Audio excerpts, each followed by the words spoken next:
Shalom. Shalom Akim. First and foremost, we're going to start by saying all praise, honor, and glory goes to Yahweh, Ba'ashim, Yahweh Shah, Ba'ashim, Ba'akadash. Come on, see Apostle, Bishop of Greatmillstone. Okay. Citation, I come out there push this word.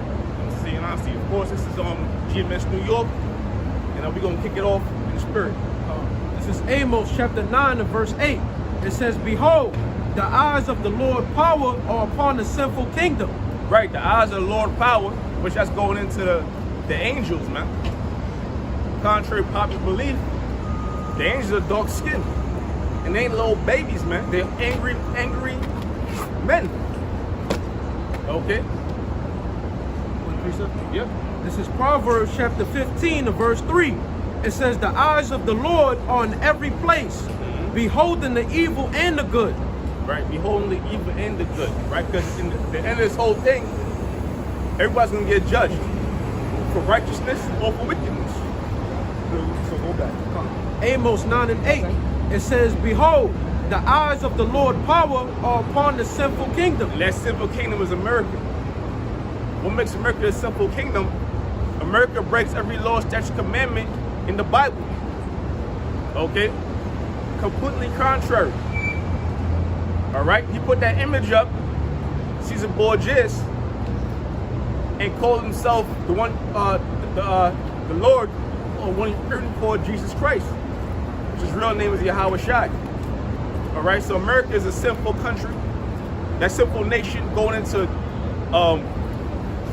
all these laws they have, policies, religion, the water, westernization, you know, a land of sodomites. Okay? It says, and I will destroy it from the face of the earth. And ultimately, this is really talking about Israel, which Israel is going to be destroyed also for the wickedness over there. Because in the land of Israel, it's not a righteous place right now. It's ruled by wicked people, you know. But the Lord said He's going to destroy it off the face of the earth. Now we can talk about this as America today, because America is that sinful nation, or that main sinful nation today. All right, and it's going to be destroyed by way of fire.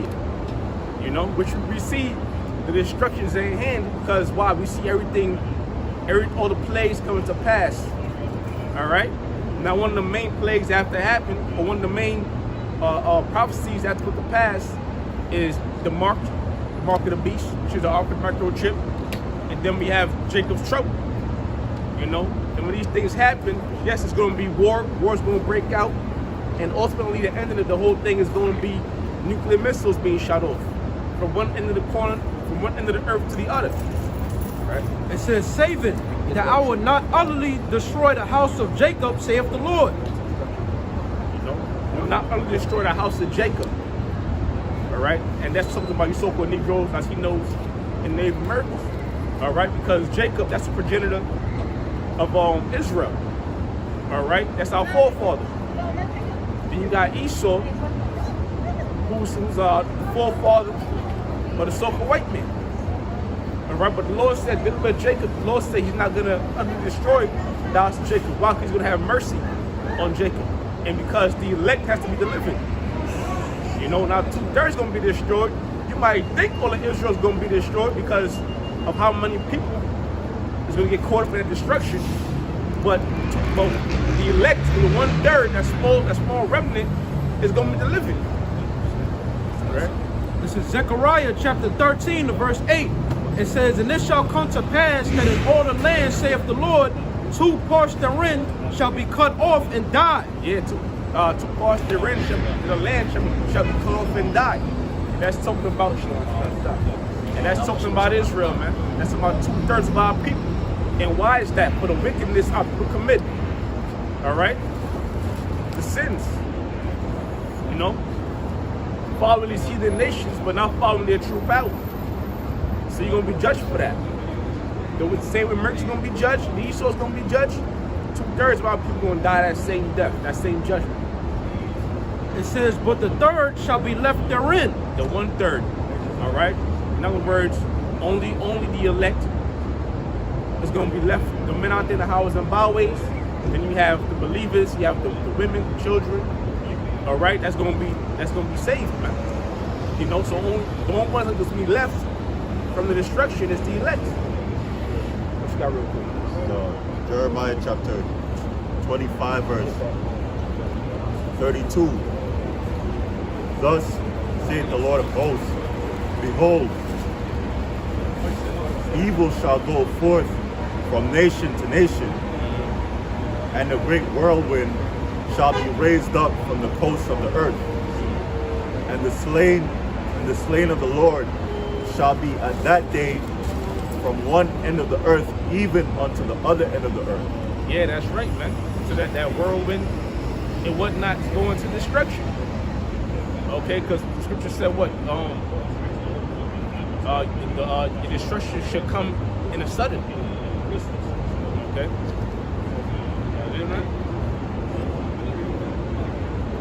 They shall not be lamented, neither gathered nor buried. They shall be dung upon the earth. Yeah, that's right, because there's so many slain bodies. Okay? No one's going to be there to bury you because of the level of destruction, man. This is what the Lord, Yahweh Shah, is capable of. Right.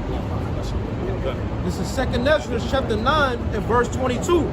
It says, let the multitude perish then, which was born in vain, and let my grape be kept and my plant, for with great labor have I made it perfect. Yeah, that's right. Read it again. This is 2nd Ezra 9 and 22.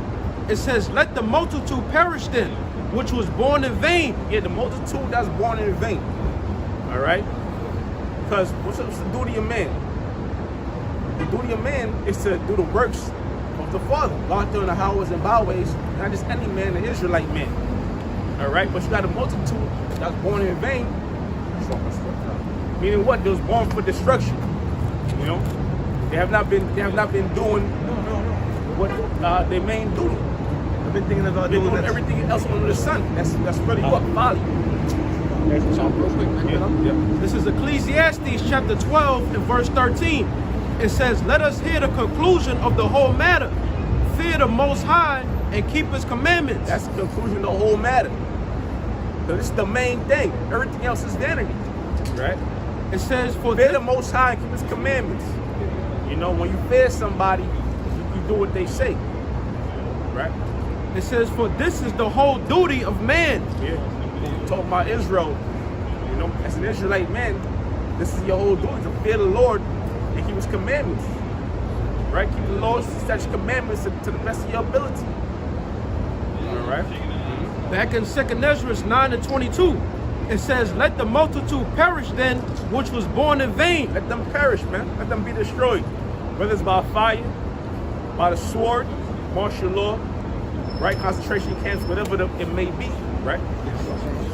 It says, and let my grape be kept and my plant, for with great labor have I made it perfect. Yeah, that grape that's going to be kept is that small number, that remnant. All right? The elect for great part again. This is 2nd Ezra chapter 9 and verse 22. It says, let the multitude perish then, which was born in vain, and let my grape be kept. Yeah, the multitude's going to perish, but that grape, that small number, the elect, right? It says, and my plant, for with great labor have I made it perfect. With great labor has made it perfect, man. You know, because the Lord already has the elect already, you know, ordained who that's going to be. Amos 9 and 9. For lo, I will command and I will sift the house of Israel among all nations. Yeah, that's right. The Lord's going to sift the house of Israel amongst all nations. All right? So when you sift something, you separate the perishable, all right, or the non-desirables from the things of substance, like the grain, rice, corn, whatever. All right? So now the elect will be that substance, man. Something of value. When you will have, now you sift amongst these heathens in 2/3, you be considered non-desirable. So non-desirables, what do you do with it? What do you do with it? You bury it or you burn it. Okay? It says, like as corn is sifted in seed. Right, and this is how the Lord is sifting us right now, through this word. You know, through this word, through our tribulations, Okay, that's why the scriptures also say, whatever happens, take it cheerfully. You know, because that means that you've been enduring. All right, you're being chastised, or you're being tested, but you're enduring. You know, that's saying the elect is gonna go through. That's how we're being sifted. Right? It says, yet shall not the least grain fall upon the earth. Yeah, yet shall not the least grain fall upon the earth, man. Not one Israelite out there is going that's ordained to be saved. You know, that's going through these trials and tribulations. Not one of them is gonna be fall short or gonna be forgotten.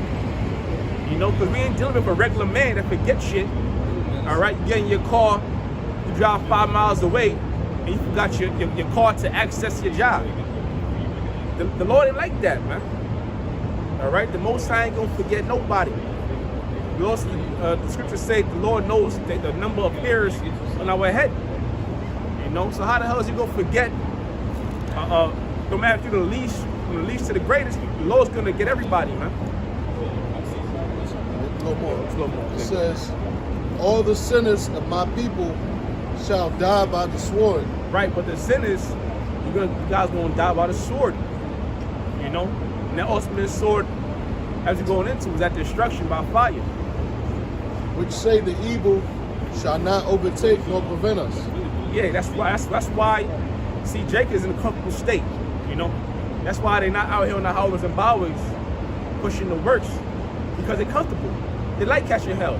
They like going to work for the so-called white man thing. All right, they like doing wickedness. They like getting shaped up. They like committing adultery. Okay. But the Lord said, you sinners, you're going to die by the sword. So ultimately, the judgment for these things is death. Is there more on that? That was it? Okay. This is Proverbs 13:13. It says, whoso despiseth the word shall be destroyed, but he that feareth the commandment shall be rewarded. Yeah, he despised the word. You know? You see us on the houses and byways, you're going to cross the street. How do you hear the word? You hear it through the men of the Lord, through the prophets. You scoffing online. You rather watch booty shaking videos.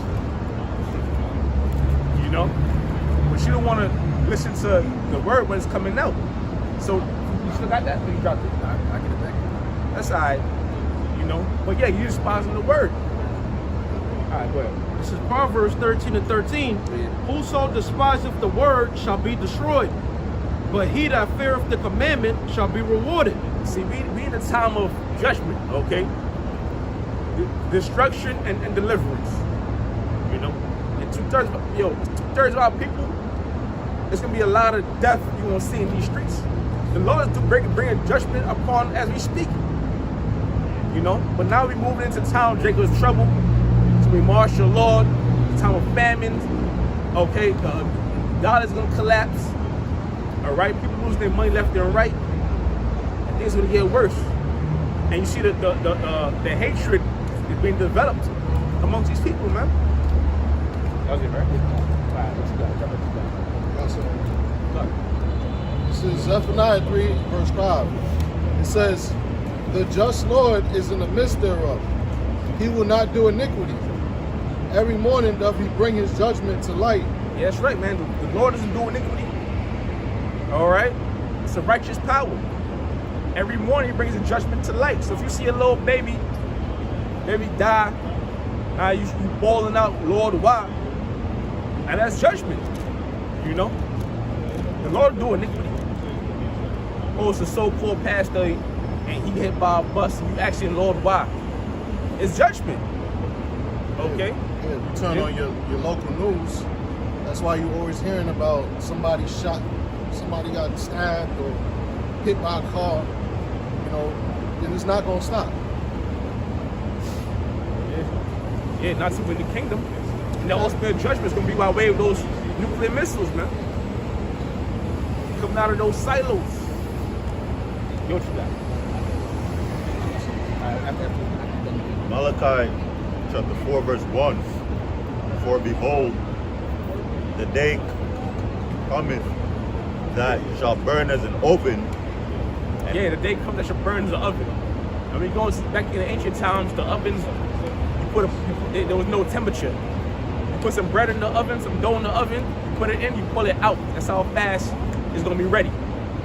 All right, so it's really hot. So now the day's coming when the earth is gonna be like that. Now when you go into look up those nuclear missiles, right?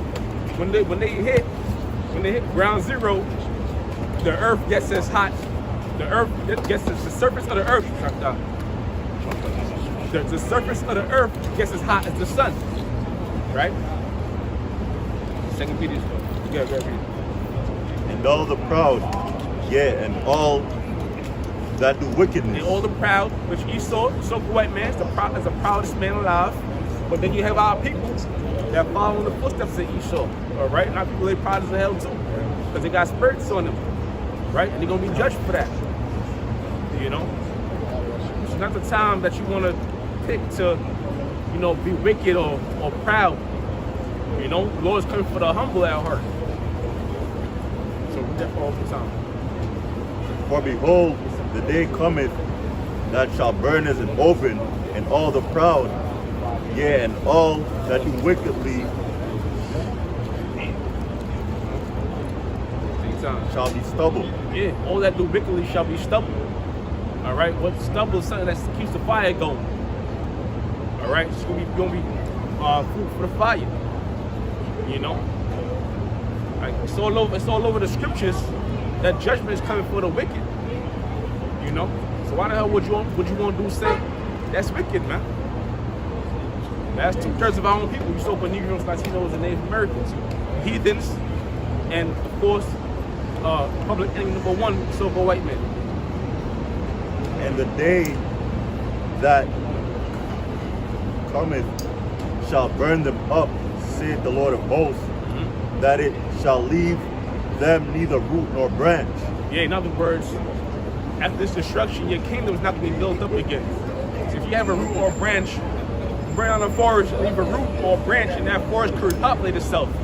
See, Esau is not going to populate, all right? It's not going to pick up arms.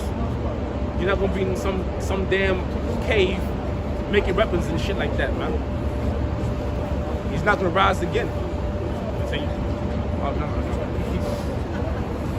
keep going. But unto you that fear my name shall the Son of Righteousness arise with healing in his wings. Yeah, going into that name.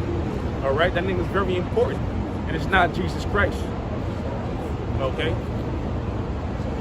it's Yahweh Shai. That's the name. He delivered. The Most High Yahweh.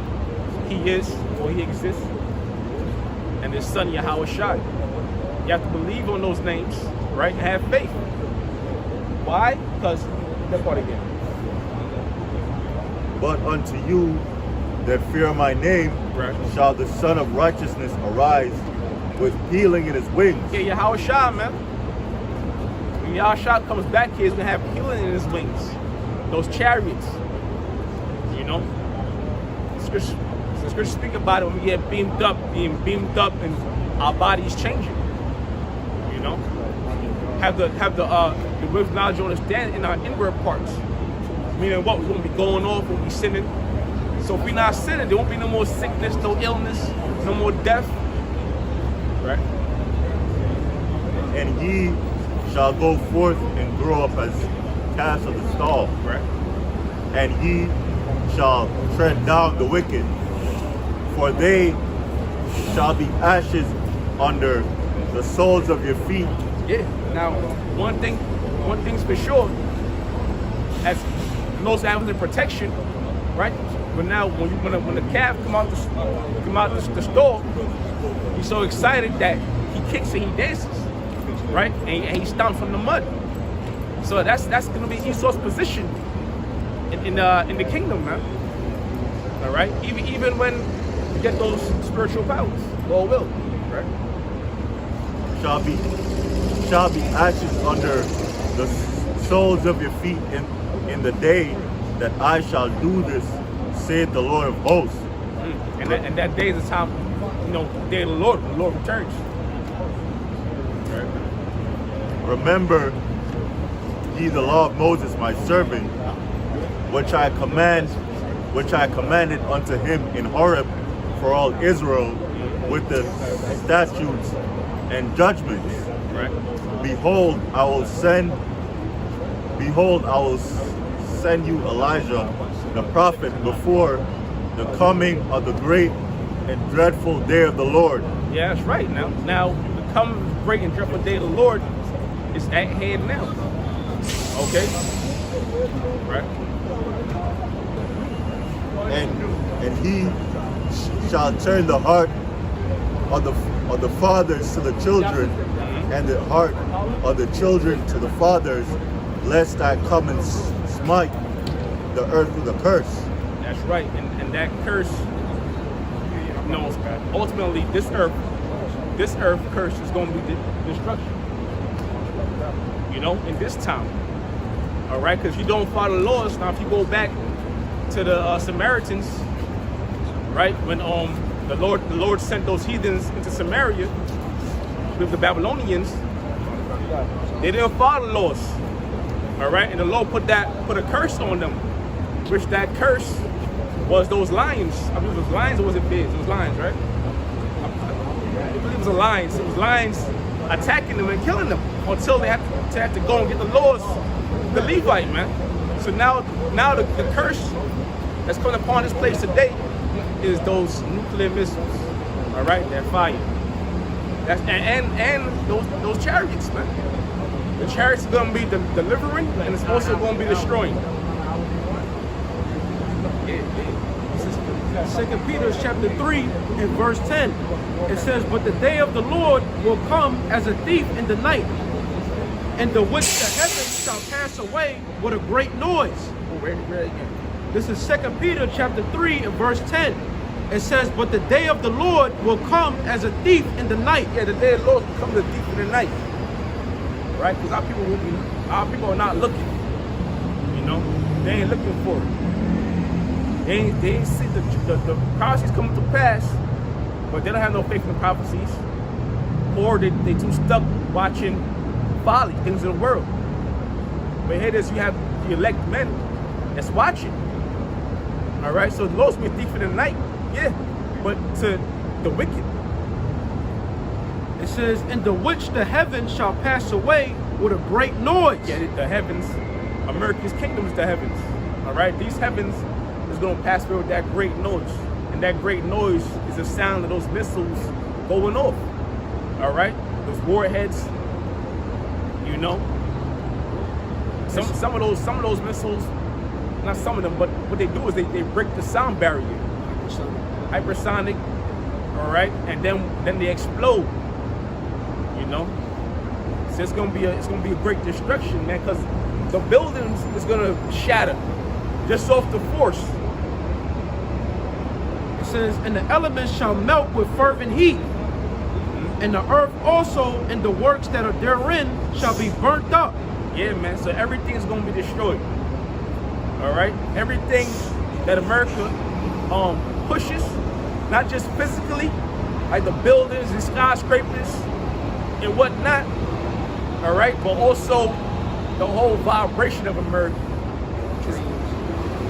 Yep. You want to speak on it? Yeah, the dreams, the apparitions, the people's, how they look, to the future. Because people is not really looking for Yahweh Shah to come back by the way of the so-called UFOs. Why? Because they've been brainwashed by what? Christianity, Roman Catholicism, right. Islam. That's right. Yeah, who said that? This is Jude chapter 1, verse 7.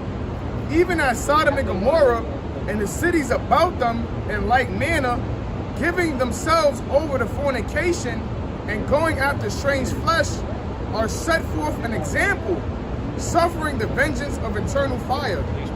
Yeah, man, just as Sodom and Gomorrah. All right, because America, what is America also known as? Also known as Sodom and Egypt, as Revelations the 11th chapter goes into. All right, because in America, all you see is all types of sodomy, man. All types of homosexuality, man. You see? All right, look on your social media, you see men turning into women, women turning into men. They always talk about and praise the LGBT community. But even as Sodom and Gomorrah, because Sodom and Gomorrah was destroyed by fire, man. And that's exactly how America is going to go out. Through thermonuclear missiles, man. That's right. All right? They're going to be destroyed for all its folly and wickedness, man. All right? That was it. That's right. It's Isaiah chapter 29 and verse 16. It says, surely your turning of things upside down. Right, surely your turn of things upside down. This is going into Esau, the so-called white man, for his wickedness. All right, taking all the laws, statutes, commandments, and basically doing the exact opposite. Okay, now the Lord said that a sodomite has to be put to death. Here it is, you get sodomite rights, put him in a position of power. All right, now if you go on a job, and somebody say, if a man says call me Bob, so let me see. If Alexa says I'm Alexis, you gotta follow suit, man. Yeah, the bathrooms. But now if you say, yo, your name's Alexa, I'm gonna call you Alexa, not Alexis. Then here it is, you can lose your job. You know, but that's completely wicked, man. All right, so that's the wickedness and the confusion of Esau. It says, shall be esteemed as the potter's clay. Shall be esteemed as the potter's clay, meaning you're gonna be judged. All right, it's so bad to the point where they're making it's such a comic. The shit makes for a good comedy show or a movie. You know, I was watching some shit. Some ad. There's a kid teaching adults about the different genders, and the joke was, in reality, they have the they teach kids these things in kindergarten, pre-K. All right, so it makes sense. It's fucked up that your daughter, your son, got to come home and explain you different genders and sex, man. You know, so that's a wicked thing. That's Esau turning everything upside down, right? It says, for shall the work of him that made it, he made me not? Or shall the thing framed say of him that framed it, he had no understanding? Yeah, and that's Esau, man. All right, he's the one in rulership, and basically he wants to be like the Most High. He wants to be the Most High. All right, that's why he makes up his own laws and whatnot. Okay, but that's the pride of Esau. You know, that's why the scriptures say pride comes before a fall. This is Obadiah chapter 1 verse 3. The pride of thine heart have deceived thee. Thou that dwellest in the cliffs of the rock. Yeah, the pride of thine heart has deceived thee, man. Esau has been greatly deceived. All right? He that is his rulership, his military, his grip on these different nations and countries deceive him. All right, thou that dwelleth in the cliffs of the rocks. Why? Because Esau lived where? In the Caucasus Mountains. You know, in Mount Seir. All right, so now these buildings they live in, it's like a resemblance of the ancient dwellings, man. All right, that's why they live so high up, and it's expensive ass apartments and condos. And then they'll have no curtains. So if you're in the building doing construction, working on the 44th floor, you look across the street, and they're getting it on with no curtains. You know, right? Right. So like Yeah. and then you're a peeping Tom. And you're Tom. You know. All right. It reads, I'm going to read it again. It's Obadiah chapter 1 verse 3. The pride of thine heart have deceived thee. Thou that dwellest in the clefts of the rock, whose habitation is high, thy sayeth in his heart, who shall bring me down to the ground? Yeah, your habitation is high. Got your satellites, your projectiles, all right, your space shuttles. You know, you got Elon trying to go to the moon or to Mars, whatever the hell he's up to. You know, you say, who shall bring me down? That's your pride. Who's gonna bring you down? The same person that gave you that power. Yahweh Shah, man. The same person that gave you that blessing. Right? One more. Verse 4. Though thou exalt thyself as the eagle, and though thou set thy nest among the stars, thence will I bring thee down, saith the Lord Yahweh. Right. The Lord said, Though you set your nest amongst the stars, you know, your satellites and your ships and whatnot, okay, he's gonna bring you down. All right. And yeah, that's it, right? Yeah, that was Okay. This is Isaiah chapter 14. I'm going to start at verse 12. It says, "Art thou fallen from heaven?" Isaiah chapter 14 and verse 12. It says, "Art thou fallen from heaven, O Lucifer, son of the morning?" Yeah, art thou fallen from heaven, O Lucifer. Okay, which the word Lucifer means light bearer. You know? Now they teach you Lucifer is an actual devil on the ground with a pitchfork and a tail, but that's not the truth, man. Okay, when it says Lucifer, you got to study these things, and one way to study is to go into the meaning of words, like go into the Hebrew, all right, go into the root words. So the word here will be light bearer, okay, meaning what? You a light bearer, meaning you have knowledge, you have understanding, which Esau does have understanding. On the left hand side, he does understand certain things. Esau knows the Lord is a dark-skinned man. All right, Esau knows the Lord gave his rulership. He did diligent search. Okay, he knows we are the true Israelites according to the Bible. He knows he's the Edomites. He knows his judgment. Right? It says, "Art thou cut down to the ground, which didst weaken the nations?" Art thou cut down to the ground, which didst weaken the nation, man. The nations. Right? So America did weaken these nations. America's have these nations full support. Or at least he has it for now, but he's slowly losing that grip. You know? That's why these nations agree to, you know, give him support him in his military and whatnot, because they know Esau has that technology to destroy them and their enemies. So Esau basically, or America basically like a defense onto these nations, you know. But now, at what cost? The cost for their resources, the cost for their beliefs. All right. So Esau weakened these nations. It says, "For thou hast said in thy heart, I will ascend into heaven. I will exalt my throne above the stars of the Most High." I'll exalt my throne above the stars of the Most High, above the nation of Israel. You know, we're the stars of Yahweh, of the Most High, Yahweh Shah. You know, we're also known as stars in the scriptures. All right. It says, "I will sit also upon the mount of the congregation." Right, upon the mount of the congregation. The Lord's congregation is Israel. Right? "In the sides of the north." In the sides of the north. Where the sides of the north is talking about America.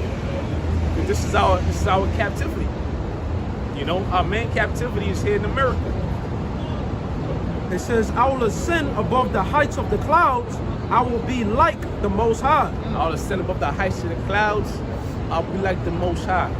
So Esau would love to get out there and see what's going on in the outer galaxies, what's in the black hole, wormhole, whatever, man. How close do they get to the sun? Could they really stand on the moon? Which is no, they can't do those things. If you try to stand on the moon, you're gonna disintegrate. Esau. Okay? Yeah. Even technology, man. You wanna chip everybody so you can have your eyes on everybody. But that's part of your blessing. It says, "Yet thou shalt be brought down to hell, to the sides of the pit." Yet you're gonna be destroyed. All right? When you deal with hell, it's not talking about on the ground and the earth opened up and you see devils or you see demons on the ground. Like that one with the mummy, the earth opened up and you saw a bunch of zombie-like people trying to grab them down. No, when you deal with the word hell, it's talking about death or fire. Right? It says, "They that see thee shall narrowly look upon thee, and consider thee, saying, Is this the man that made the earth to tremble, that did shake kingdoms?" Is this the man that made the earth to tremble? You know? You got these nations dressing it in your customs with a damn bow tie, shirt, bow tie, whole suit. All right, you got these nations speaking English, your language. and the dollar is the main is the main how you say petrol. Yeah, that's right. Water. That was on that? I got it. This is Psalms chapter 49, verse 11. The inward thought is that, Salakia. This is Psalms 49 and 11. The inward thought is that their houses shall continue forever, and their dwelling places to all generations. That's the pride of Esau, man. All right? You know? Your inward thought that your house shall continue forever, which is impossible. No nation had a continual rule. They all went out of power at some point. That's the pride though, man. All right? When you get all that power, you might think you might never come out of power. And every nation makes that mistake. Now, what's the dude's name? Eddie Murphy. They asked him when he at the height of his career, they asked him, yo, Eddie Murphy, what are you gonna miss? What you not looking for? That's some shit. But he said, yo, I'm gonna miss it. I'm gonna miss everything when it's all over. See, Eddie Murphy understood that his reign was only gonna be for a time. You know? But now these heathens, they don't really get that. So the Lord's got to show them. Go ahead, read that. I'm gonna read it again. This is Psalms chapter 49, verse 11. Their inward thought is that their houses shall continue forever. Yeah, their kingdom, their rulership from generation to generation. And Esau, man, he's gonna have his new world order. He's gonna chip us, and he's gonna live forever. And he's gonna have his kids rule over us, and we be slaves forever. He's dreaming. He can keep dreaming. He should keep dreaming. It reads, and their dwelling places to all generations, they call their lands after their own names. Right, they call their lands after their own names. That's something they do now. Okay, like Scipio Africanus, I'm saying that right, which Africa was named after him. You know, Amerigo Vespucci, Egypt. Bring that out. Yeah, Egypt, because when the Greeks came into power, they started renaming things after them, right? Like the brother said, you know, now you time skip. You got America is named after Amerigo Vespucci. Africa is named after Leo Scipio Africanus. So all the current names of these land masses, it was renamed by the Edomites. That's why there's so much confusion. There's so much darkness. You know? Yeah, that's right, man. But when the Greeks came into power, they went to Egypt and made themselves pharaohs. All right, so you had Edomites coming into Africa. I mean Egypt, yeah, Cleopatra. The Ptolemy dynasty, yeah? That's right, the Ptolemy dynasty. Ptolemaic, or however you want to say it. Yep, that's right, man. It's the same thing today. All right, look at the nation of Israel. If you did the Esau, you would think that the Israelites or Edomites, you know, the Hamites were Edomites, you know, Japhites were Edomites. It's like, damn, could we get any people of color in the Bible? But that's the spirit of Esau. He named the stars after himself, the streets after himself.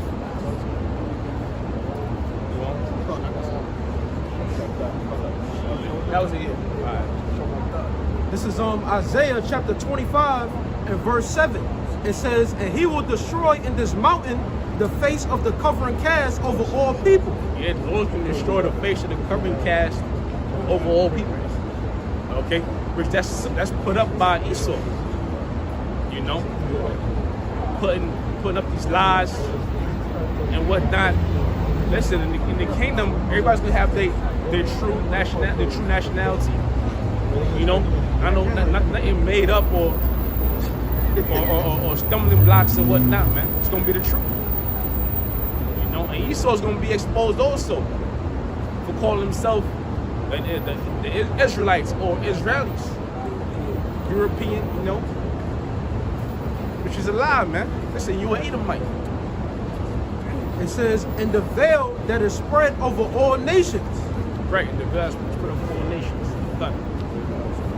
I got one. This is the book of Sirach, chapter 10. the book of Sirach, chapter 10, verse 4.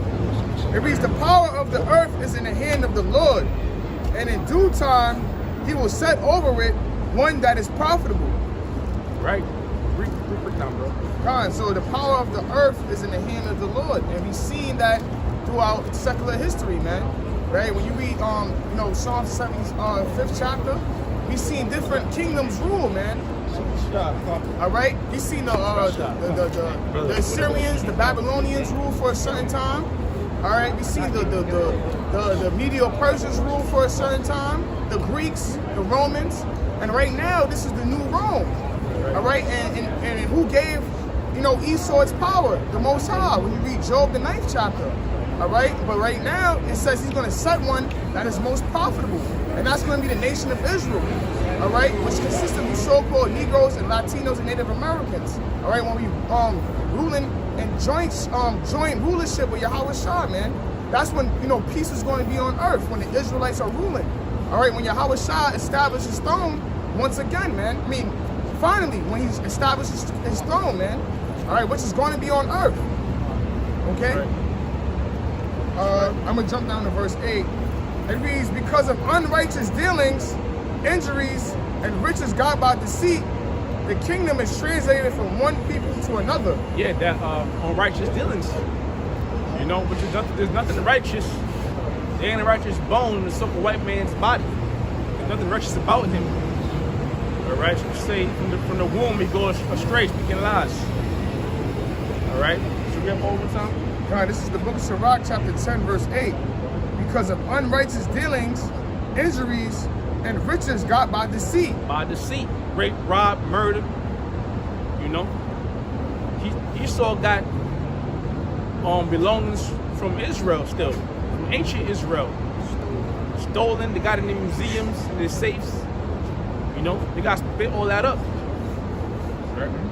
It says that the kingdom shall be translated from one people to the next. Which this is the end of Esau's rulership. This is the end of his reign. This is his last kingdom. And the next people that's going to be in power are the Israelites, the so-called Negroes, Latinos, and Native Americans, starting with the elect. We're going to rule on the Most High, right, in Yahweh Shah. The one you call Jesus Christ, the dark-skinned man. And he's going to come back, he's going to take this kingdom. I want to get the word deceit. All right, it's because it says they got riches got by deceit. It says the action or practice of deceiving someone by concealing or misrepresenting the truth. And that's exactly what the so-called white man did when he came here to the Americas. All right, he made peace treaties with the Native Americans. All right, he came with his smooth words. All right, and then what did he do? He turned his back on them, man, and completely wiped them out, man. Moved them in reservations. Had completely, killed them, man. Brought over his diseases, his monkeypox, So that's how he got his riches by deceit, man. That's why we're not supposed to, trust the so-called white man, man. I got something. This is Proverbs 22 and 28. Remove not the ancient landmark which thy fathers have set. Yeah, so the ancient landmark, that could be considered the land of Israel, America here, our nationality, them taking the Lord's name from us, them taking the Lord's name, our identity, man. That's what they've done. And now they're convinced that they're the Lord's people. That's right. You tell yourself a lie, I guess it's a saying, you tell yourself a lie over and over again, you start to believe it. They've convinced themselves that they're the Lord's people.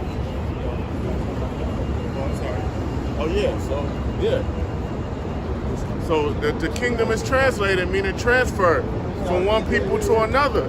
That's going to be under Yahweh Shai's rule. Yahweh Shai is going to give, starting with the elect of the nation of Israel, going to make them joint heirs in the kingdom. This is 2nd Ezra chapter 6 and verse 9. It says, for Esau is the end of the world. Esau. Who's Esau? The so-called white man. You Caucasians. Y'all the end of the world, the end of this age of rule. This age of your rulership. It says, and Jacob is the beginning of it that follow it. It was Jacob, the so-called Negroes, Latinos, and Native Americans. All right, supplanter. So the kingdom gonna be transferred. That's why they mad, man. Now, these elites, they got their agents coming up trying to get us trapped up on our words, trying to get us removed off the corners. The word is viral. It's too late. I'll go you. This is Matthew 24 and verse 14.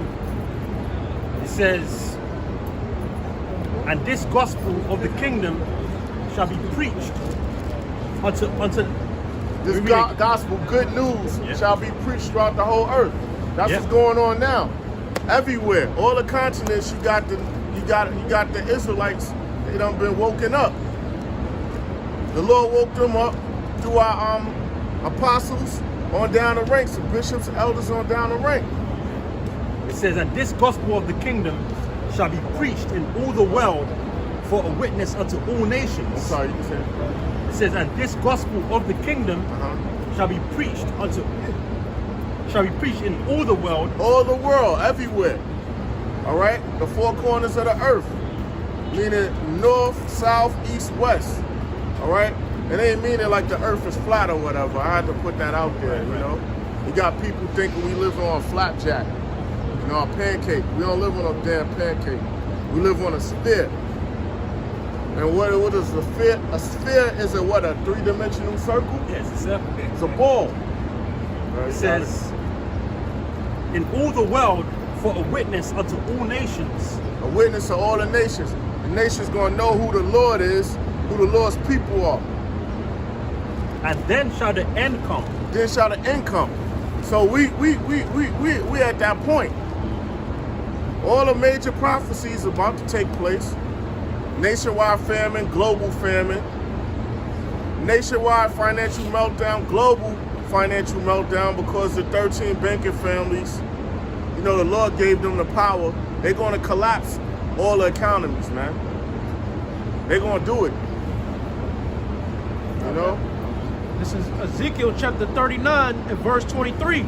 It says, and the heathen shall know that the house of Israel went into captivity for their iniquity. Yeah, the heathen's gonna know. All the nations gonna know that we went in, and knowing now, we went into captivity not because of these heathens' might, but we moved the Most High, the Lord, to wrath. So we're punished, and He used them to punish us. That's humiliating. To get brought down by an inferior being, man. Especially Edomites. Yeah, Edomites. Faces of men. Yeah. It says, because they trespass against me. We trespass, man. We transgress. We sin. We transgress the Lord, the Most High. Repeatedly, perpetually. And we had to be whipped. We had to be spanked. And that's what happened. It says, therefore hid I my face from them. The Lord hid from us. We forgot the Lord's name for a time being, so we couldn't pray. The Lord let it get let these heathens for a period of time just beat us into nothing, almost. And gave them into the hand of their enemies. So we have enemies. So the nation of Israel, the so-called Negroes, Latinos, and Native Americans have enemies. So when they say we all one and this and that, now we have enemies. Your enemy look, man, like them Khazars came through during the week, right? They basically, he starts openly, he spoke too fast, man, because they really say that in secret that our skin tone is a curse, which is not, you know? And that we're cursed in these things, and that we're basically the heathens. They say that privately amongst them, and they teach it to their members. But he spoke too fast. His emotions Thursday. You got it. It says, so fell they all by the sword. Yeah, we fell by the sword, man. We fell by the Gatling gun. We fell by germ warfare. We fell by the sword. They got us. And Esau's blessing is the sword. This is Daniel chapter 9 and verse 12. It says, he hath confirmed his words which he spake against us, and against our judges that judge us, by bringing upon us a great evil. Yeah, great evil was brought upon us, man. The so-called white man, he came down upon us harsh, man, multiple times. What it was, 70 AD with the Flavian dynasty. They moved on us, you know, even though you had Jake in their army, but it was an Edomite thing, man. During the time of the Renaissance, all right, the transatlantic slave trade, and currently up to now, man, they dealt with us. They were harsh. They didn't have no mercy. It says, for under the whole heaven have not been done as have been done upon Jerusalem. That's right. So no nation suffered like the nation of Israel suffered. The city of peace, man, the so-called Negroes, Latinos, and Native Americans, we was dealt with harshly by these nations, man. They got the records, they know. The hatred is still there. They don't have to say it. It shows economically, just on that alone. So you have these uppity niggas, you know, that'll be like, oh, you on your situation because of you. You have a sprinkle of successful niggas, but we talking about nations as a whole. As a whole, yo, we jammed up. All right. All right, you got it. Baruch 4:4. It says, O Israel, happy are we, for things that are pleasing to the Most High are made known unto us. That's right. Things are pleasing to the Most High. Doing His word. It says, be of good cheer, my people. We have good cheer. We're not envying these nations. We just saying what they've done. We don't want to be them. We know their judgment. We're happy we're not them. You know what I mean? It says, be of good cheer, my people. The memorial of Israel, we were sold to the nations. Yeah, the monument, a monument, we're sold to the nations. Why we're sold to the nations? Because we moved the Most High to wrath. Right into it. Okay. Yep. Baruch 4:6, it says, we were sold to the nations, not for your destruction. Not for our destruction. But because ye moved the Heavenly Father to wrath. We moved the Lord to wrath, so he let our enemies take us down. So that's why we have the answers. You have people that they hate the Most High, our people, because of their condition. But when you try to teach them why you was in that condition, now they want to walk away. We give them the answer to why. Why we was punished, why we in this situation. We've did things that we forgot about, that we done in the past lives. Yeah, so now it's time to be held accountable. Yeah, we're accountable, man. That judgment, that payment. So we're in the conditions we are in. Our people are being gunned down, sold drugs to. Our women are harlots. But look how we conducted ourselves to the Most High and the Lord. So we got to think about how we look down at these women. That's how the Lord looked at us. He's looking at us for a time being. And it says, ye were delivered unto the enemies. We were delivered to our enemies. Who are our enemies? Whoever's not a so-called Negro, Latino, or Native American, you are an enemy. 2/3 are acting like enemies, but I'm talking about these heathens. You are an enemy. First and foremost, you're an enemy to Yahweh Bashem Yahushai. Those names are the Yahweh, he exists. Yahweh Shai, he is the deliverer. Those names the world call God and Jesus Christ. It says, for ye provoked him that made you by sacrificing unto Provoke them. What happened when you keep on offending someone? You're provoking them. And that wrath is gonna come upon you. You know, you could provoke a weak person and they might take you out, man. You know what I mean? That's why these niggas in the hood, I jump. That's why they be getting caught out there. They'll fuck with a weak person and that weak person to snap. But they don't know what people are capable of. So you mess with the ultimate beings, the ultimate power, Yahweh Shai. Soon that destruction come upon you. That's what happened to us. It says, for ye provoked him that made you by sacrificing unto devils Yeah, we and not unto sacrifice the Most High. We sacrifice on the devils. Our people still doing it. Got these now with this lower level, you got these Christmas trees. Got these Christmas trees. All right. Then you're gonna have Easter, the New Year's after the Christmas thing, and it keeps going on and on. See how they're ready to get ready there? Yeah, they decorating.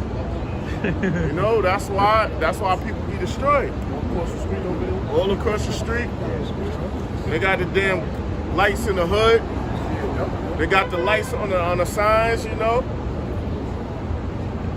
It says, ye have forgotten the everlasting power. Forgot the everlasting power, man. That brought us out of the land of Egypt, the house of bondage. It says, ye have forgotten the everlasting power that brought you up. We forgot them. Because, you know, what is it? And when you prospering, there's of affliction. And then when you're afflicted, you forget when you was prospering. So that, you know, the Lord is bringing that remembrance back. Yeah. And the only way you're going to prosper is through your how about shot. Yeah. It says, and ye have grieved Jerusalem that nursed you. Yep. We grieved Jerusalem that nursed us. Look, we not in our land no more. We here. We don't have a homeland. We don't have an industry. All of these things you need. We don't have control of, we don't have our own import-export system. All right? So we gotta play the game under these heathens, man. So it's designed, it's a cap. It's always gonna be a cap on how far you can get to. Till the Lord come back. It says, that's why, like, it's honey when you learn everything, but then it becomes bitter. You want this place to go because you already know how far you can get. You know what I mean? Here. But this is not our rest. I got a piece of it. This is Ecclesiastes 1, and it ain't a cop out either. We could be. I mean, I'm not saying you could be prosperous, but Esau could come take it. That's what I'm trying to say. I had to choose my words right. You could get it on. You could get it legally. Oh, yo, you know, you made that too fast. We gotta take half of that. It's something you didn't do with your corporation right, your LLC right. This and that. So, you know what? We're gonna hold this right now. We're gonna earmark this real quick, and we're gonna further do our investigation. Yo, I'm telling you, man. Oh, we're gonna start writing in the things in the law while your ancestors froze. We're gonna start this writing up legislation while you fighting to prove your shit to get your shit back. Yo, you know. You're absolutely right on that, man. By law. True. Aaron Russo brought that out. I don't know whether it was Mad as Hell. He did a bunch of videos before that one with the chip. You know? He went to the head of the IRS at that time. It was like, yo, the thing wasn't ratified for the income tax thing or whatever. He was going at him. He got it. Yeah, this is Ecclesiastes 1 and 16, number read to 18. It says, I commune with my own heart, saying, lo, I have come to great estate, and have gotten more wisdom than all that have been before me in Jerusalem. Yea, my heart had great experience of wisdom and knowledge. Yeah, and we have knowledge, wisdom, and understanding through the scriptures, man. We know Esau's playbook. You know, the Lord bless us, you know, with our apostles, our bishops, and our elders down the ranks, and the Akim. There's constant flood of information going out. And it says, and I gave my heart to know wisdom. Yeah, so that was King Solomon, right? He gave his mind to know wisdom because he preferred that over everything. And the Lord and the Most High blessed him with the riches. And King Solomon is Yahweh Shai. But he was King Solomon in his lifetime. It says, and I gave my heart to know wisdom, and to know madness and folly. To know madness and folly, to know righteousness, madness and folly, to know all the spectrum. A full circle, 360. And that's what made him a great judge. It says, I perceive that this also is vexation of spirit. For in much wisdom is much grief. Yeah, much wisdom is much grief, man. It's honey, but then it's grief is bitter. You know? Because then you know how everything is. You know who your power is. You know how you fell out of your position, your station in life, how far you could get, what we gotta suffer right now, what we gotta go through. Anything, just bringing out the word, you being distracted, people trying to stop you. We're on the highway and the byways. It says, and he that increaseth knowledge increaseth sorrow. The more you learn, you get more sorrow. Comes with it, with the territory. You know? More wisdom, more problems. It's like more money, more problems. More wisdom, more problems, man. Wisdom is money. It is, yeah. You beat me to it. Yeah, you know? People coming to get you. Consider yourself blessed when men remove you out of their company. You start to move away from you. Oh, this dude is crazy, y'all. You know? Damn, homie. You in high school, you know, you had to line up, you had the hair, you had the gear, you had everything. Now, yo, you just rugged. One dude told my peoples, he's like, yo, you know, and it's like Auto, the world they call me Auto, semi-auto or whatever, right? So it's like, yo, we saw Auto, man, he looking bad. Yo, is he homeless? I was about to get $60. My cousin was like, no, he ain't fucking homeless. I told my cousin, I said, you should have gave me the fucking $60. He saw me? The fuck? So, yo, you know what I mean? I'd have been like, nah, I ain't homeless, but good looking for the blessing, homie. You know what I mean? I don't give a fuck, yo. My cousin got mad, though, you know what I mean? I was like, I ain't homeless. No, I fell on a little hard time, but I'm good, you know what I mean? You know? But yeah, so, you know? This is on 1 Corinthians chapter 1, verse 20. It says, where's the wise? Where's the scribe? Where is the disputer of this world? Have not the Most High made foolish the wisdom of this world? Yeah, the Most High made foolish the wisdom of this world, man. You know, because you have so-called wealth, so-called rich people with so-called money, but they is dumb as a box of rocks, man. They're stupid as hell, yo. It says, for after that, in the wisdom of the Most High, the world by wisdom knew not the Most High. Yeah, the world don't know the Most High. They know the law of attraction, self-made, or whatever. Here, you don't even control the sun. You don't control for the planets not crashing into each other. Who controls that? The Most High. The Most High gave Yahushua and the angels a blueprint to make it, to put that in order. Everything follows that order. Your body stays together by a certain order. Life and death. You know what I mean? Yeah. It says, it pleased the Most High by the foolishness of preaching to save them that believe. Foolishness, what we consider doing right now is foolishness. What we're doing right now is foolishness on the day of the world and in different weather. Yo, y'all could be living your life. What do you mean? We did that in the world. We ain't missing nothing. We know what it is already. What short period of time we have or whatever, even in the world, you know what it is out there. You know? But this is living. Even if you can't, and this is our life. And even if you came in young, you still had a short period of time. We're not missing anything, man. Not missing anything. Yeah, guys, I was in a camp years ago. Yeah. That felt like they was missing out in the world, and they came in a camp when they was teenagers. Right? I came in the camp when I was a teenager. We missing out on shit.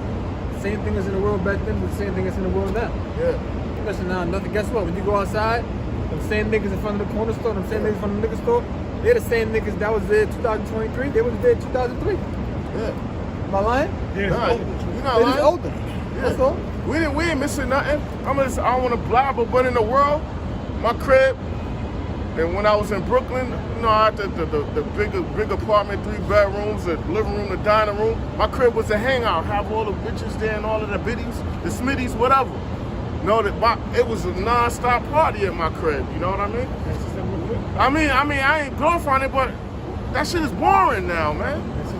I never understood when I was in the world, you would see Jake hanging out in front of an Arab store or Jake hanging out in front of a liquor store. You got the younger heads hanging out in front of the Arab store with all kind of recorders coming down, and they don't realize that if anything happened, you calling them Arabs your boy, your Aki, your homeboy, but guess what? They're going to save their establishment. If any shooting happened in front of that store, police ask for that footage, they're going to give you up. Yeah. And then you got the older heads hanging out in front of a liquor store. I never understood that until I came into the truth, and it was like, what's that, Isaiah the 45th chapter? I watch her now. And That's beautiful. I love it. Isaiah the 45th chapter, you know, when wild boars in the net, you know what I mean? You know, hanging on every corner. And that's Jake, man. Yeah, they're in the corner. They're in the corner taking up space, taking up time, measuring, comparing fucking frontal leaves or whatever, holding up the line. They in the way. You gotta watch you don't step on them so it don't be a nigga moment. All kinds of stupid shit, you know what I mean? But yeah, they like wild bulls in the net, you know what I mean? And then they looking like, yo, how you looking at me like that? What? You're blocking the way and we trying to get in and out. Yeah, you in the cold store Buying something, there's a nigga reaching over you with a tank top, grabbing peanut shoes, and peppermint being all rude and shit. Yeah. What the fuck are you doing, nigga? I'm trying to buy something. But niggas is rude. You can't go into a corner store sometimes without walking past niggas gonna be a fight. Yeah. This is Revelation 12 and 11. It says, and they overcame him by the blood of the Lamb and by the word of their testimony, and they loved not their lives unto death. We in love our lives, man. This ain't living right now. It's not living. And we overcame this demon, this so-called white man with his system. His whole way of life, his New World Order, his chip, MOTB, that the world is going to get because they want to keep their goodies or be safe, so-called safe, right? Hook, line, and sinker, they're going to take it. This is Ecclesiastes 10 and 6. Folly is set in great dignity. Yeah, folly is set in great dignity. And great dignity is held high, in high esteem. It's glorified over everything. Having fun, partying, parades, holidays, birthdays. Things of no real importance. And the rich sit in low place. And the rich sit in a low place. Who are the rich? The elect of the nation of Israel. So-called Negroes, Latinos, and Native Americans are rich because we have the knowledge, wisdom, and understanding of the scriptures. All right? But we sit in low place, we're in a low condition.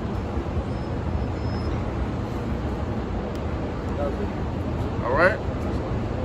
We suffer economic injustice and a whole list of other things. You got it? This is Matthew 19 and verse 27. It says, then answered Peter and said unto him, behold, we are forsaken all and follow thee. What shall we have therefore? So there's a Peter that asked Yahushua, right? He said, we sacrifice everything, we put off everything. What is going to be our reward? Because we left our position. Well, you're out, and that's what people would say now. You doing all of this, what are you going to gain?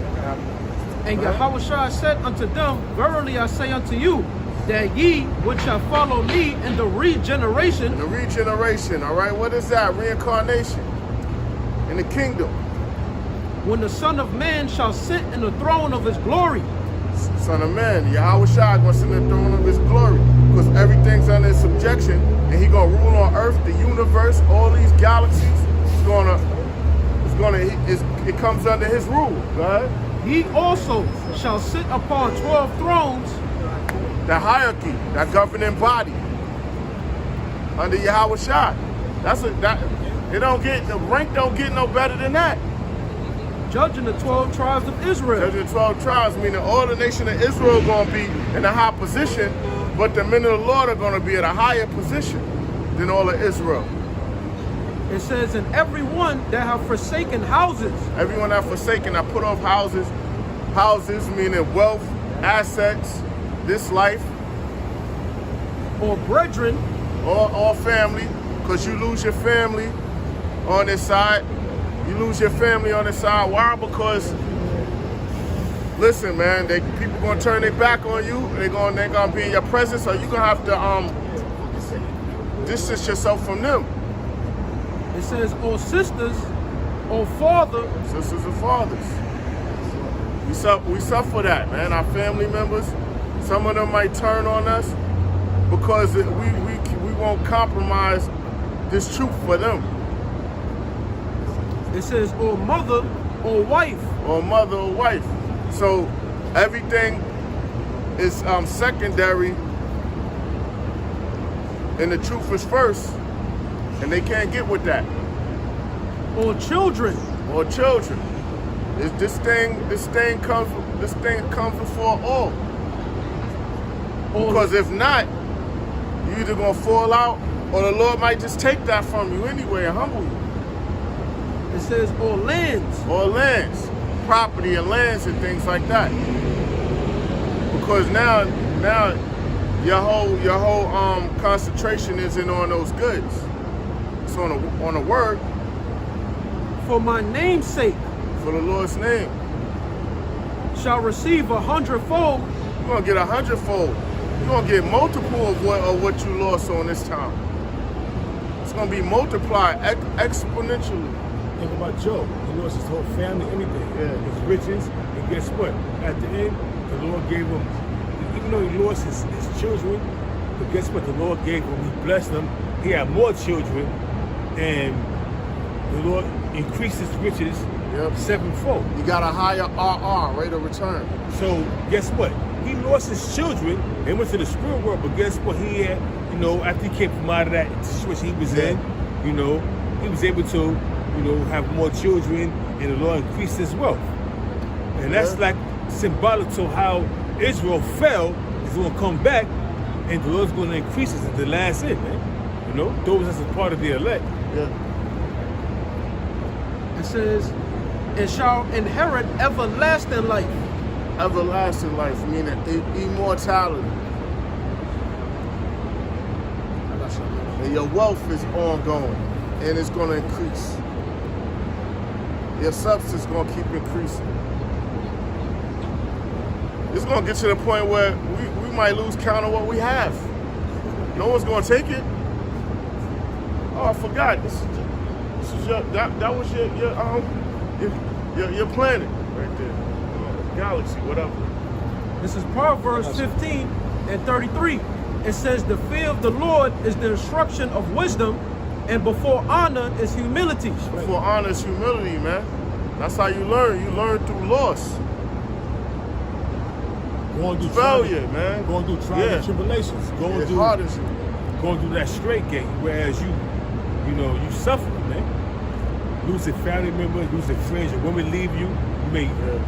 Your boss may, or your co-worker may see you out on the streets and report it to your boss, and while you not knowing, filming you, so he or she got proof, and now you go back to work the next day. They don't want you no more. Suffering builds character. What they said on the Batman with Ra's al Ghul's daughter, she was like, suffering builds character. Yeah, it was true. She said it, but it's true. It builds character. Your integrity is not compromised. Especially when your integrity is not compromised. You didn't sell out. You didn't take the bag. You're not being politically correct. You got it. Colossians 3 verse 2. Set your affections on things above, not on things on the earth. Things on earth is temporal. Above is eternal. So, the scriptures, the kingdom. All right? Everything else, this life is temporal. It can be taken, you can be robbed. You can die and someone else has it. It can be taken from you again. You know? Because we not in rulership, and this is not our kingdom. This is not our rest. Verse 3, for ye are dead, and your life is hid in Mashiach and the Most High. Yeah, we dead to this world, man. We're dead. Our former selves, we killed our man off. We're a new creature. We born through Yahushua. Before that, we was born of our mother, right? Now we born of Yahushua, man. When Yahushua, who is our life, shall appear, then shall ye also appear with him in glory. That's right. When the Lord returns in his glory, man. Lord willing, the elect is going to be beamed up into those chariots, man. When the Lord comes in his full glory, in his full power. I got a piece of use that this is not our this is not our world. Yeah, this is not our world. So it's like, this is Micah chapter 2, verse 10. Arise ye and depart, for this is not your rest. Arise ye and depart. Meaning don't leave here, depart out of the ways, the mindset of this kingdom. America and wherever the nation of Israel is scattered throughout the earth, man. This is not our rulership on this world, man. You notice, right? Nowadays, this is December, you don't see no Christmas trimmings, you don't see no lights barely anywhere. Murph is gone now. Because the Murph is gone out of the land of America. You don't see none of that no more. You know what I'm saying? But right now, you can see people, all kind of lights, Christmas trees. You see that? It's dead out. It's You not, don't really it's not see like it. that no more. That time is done. They're forcing themselves to have fun right You now. don't see that no more. You don't see that. Thanksgiving, you know. Scripture, y'all. So it says it's Scripture. Let the speaker break it down. And you don't want to spend too much time talking about other stuff. This is Micah chapter 2, verse 10. Arise ye and depart. I'm not For this snapping is my fingers at you out this. I mean, Rise ye and depart, meaning depart out of this place mentally, man, not physically. Because we can't escape. We got to have faith on the Lord that we'll be delivered. There's nowhere to run. You can't run from judgment. It says, for this is not your rest, because it is polluted. It shall destroy you. It shall destroy you, man. You being in this mindset of this place is it's going to corrupt you. It'll destroy you. Everything here, it tells you whether you're doing wickedness or whether you're trying to prosper. It says, You'll get lost in it. It says, it shall destroy you even with a sword destruction. You want a sword of destruction, man. You be compromised, man. The truth will wind up being a burden to you, right? Or you would think it's something you missing. Those are the people that fell out. When there's nothing, you're not missing anything, all right? So this is not our rest. We don't love this world, man. We don't love the current establishment, the laws here, everything with this place, everything with Esau's rule throughout the earth, man. We don't love the world. This is Matthew. Who's done with it? This is Matthew chapter 6 and verse 24. It says, no man can serve two masters. Can't serve two masters. You're either gonna serve the Lord, Yahushua, or you're gonna serve Esau. For either he will hate the one and love the other. So you're gonna hate one and you're gonna love the other. It says, or else, You gotta pick a side. or else he will hold to the one and despise the other. You're gonna despise the other. You cannot, Salaki, it says, ye cannot serve the Most High and mammon. Money, wealth. You can't serve the Most High and money and wealth. It's a scale that's going. It always has to be unbalanced. You gotta be with one more than the other. You can't be. It's no equilibrium. There's no mutual ground on this. that's right. I got something. This is 2 Corinthians chapter 4. I'm gonna start at verse 3. It says, but if our gospel be hid, it is hid to them that are lost. If this good news be hid, it's hid to them that's lost. Their table is a snare, man. Their mind is locked. They've been blocked. the mind wiped. So they're not gonna. It ain't meant for them to get it. It's not meant for them. It's not meant for them to know that the MOTB is a mark. It's a chip. It's not meant for them to know the Cornelius thing. All right. It's not meant for them to know that the world is a sphere. It says, in whom the God of this world have blinded the minds of them which believe not. So you didn't believe in the Lord blinded them. They're spiritually blind. It says, least the light of the glorious gospel of Hamashiach. This light, this truth is a light. And the world is in darkness. It says, who is the image of the Most High shall shine unto them. Shine through to you. Open the door of your mind, your spirit.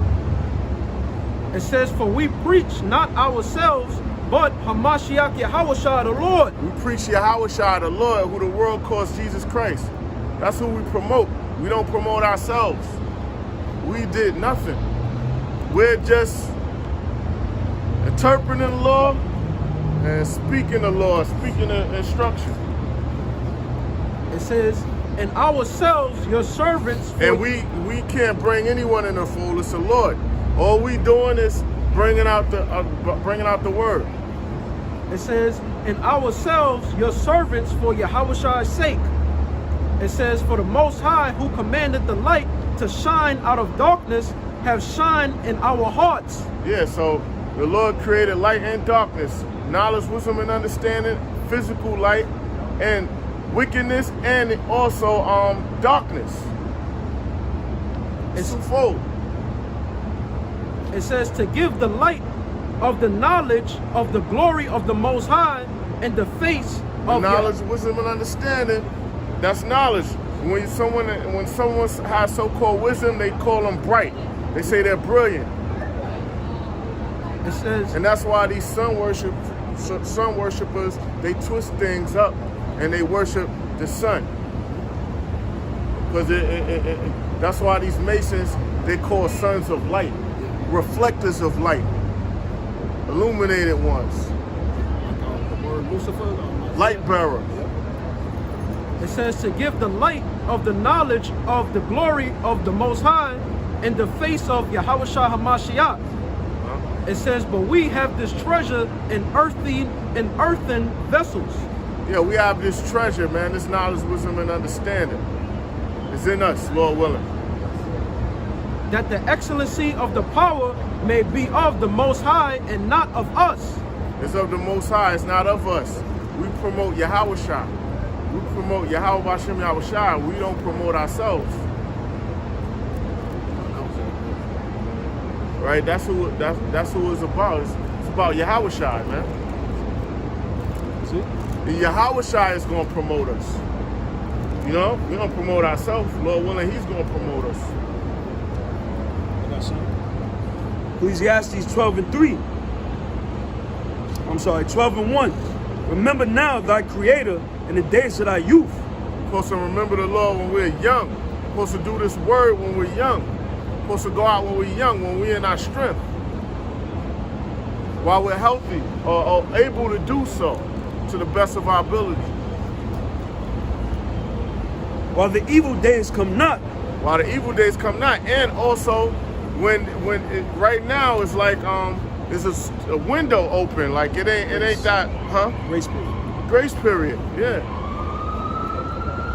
When the evil days come not, the ill times, bad times. Lord, the years draw near. And when you old and you can't move, man, arthritis, bad back where you can't get out your bed, man. Also, when you're stuck in your ways, yeah, you don't want to learn no new things. That's what that's really basically talking about. When you're stuck in your ways and you don't want to learn no new things, and you stuck in what you believed in from your youth up, going to these churches and everything. You believe in white man Jesus, and you don't want to learn that white man Jesus is the false God. Let's go back to Serapis Christus during the time of Ptolemy Soter and Ptolemy Philadelphians, going back to the ancient world. You don't want to believe that. You just want to be stuck in your ways. You just want to believe in what you want to believe in and continue worshiping right being Jesus. That's what that's talking about also. If I can make a point, then you got guys that come into the truth, they can't put off the old man. You know, like the hot topic of the week, you know, is the guy that he's teaching to eat pork. That's all right to do that. The Most High is going to destroy you, man. Yeah, there's no way you're supposed to eat that stuff, man. We're given instructions not to eat those things. Amen. All right? So it's no excuse. I'll read it again. Ecclesiastes 12:1. Remember now thy creator in the days of thy youth. So remember the Lord. You call upon the Lord. You're supposed to remember him when you're young. You start off doing this work when you're young. While the evil days come not, Evil days come not. nor the years draw nigh, when thou shalt say, I have no pleasure in them. That's right. That's right. So you start young and endure. All right? Right, keep going? That's it. All right. I'll turn to 3. Okay. In the day when the keepers of the house shall tremble, and the strong men shall bow themselves. That's right.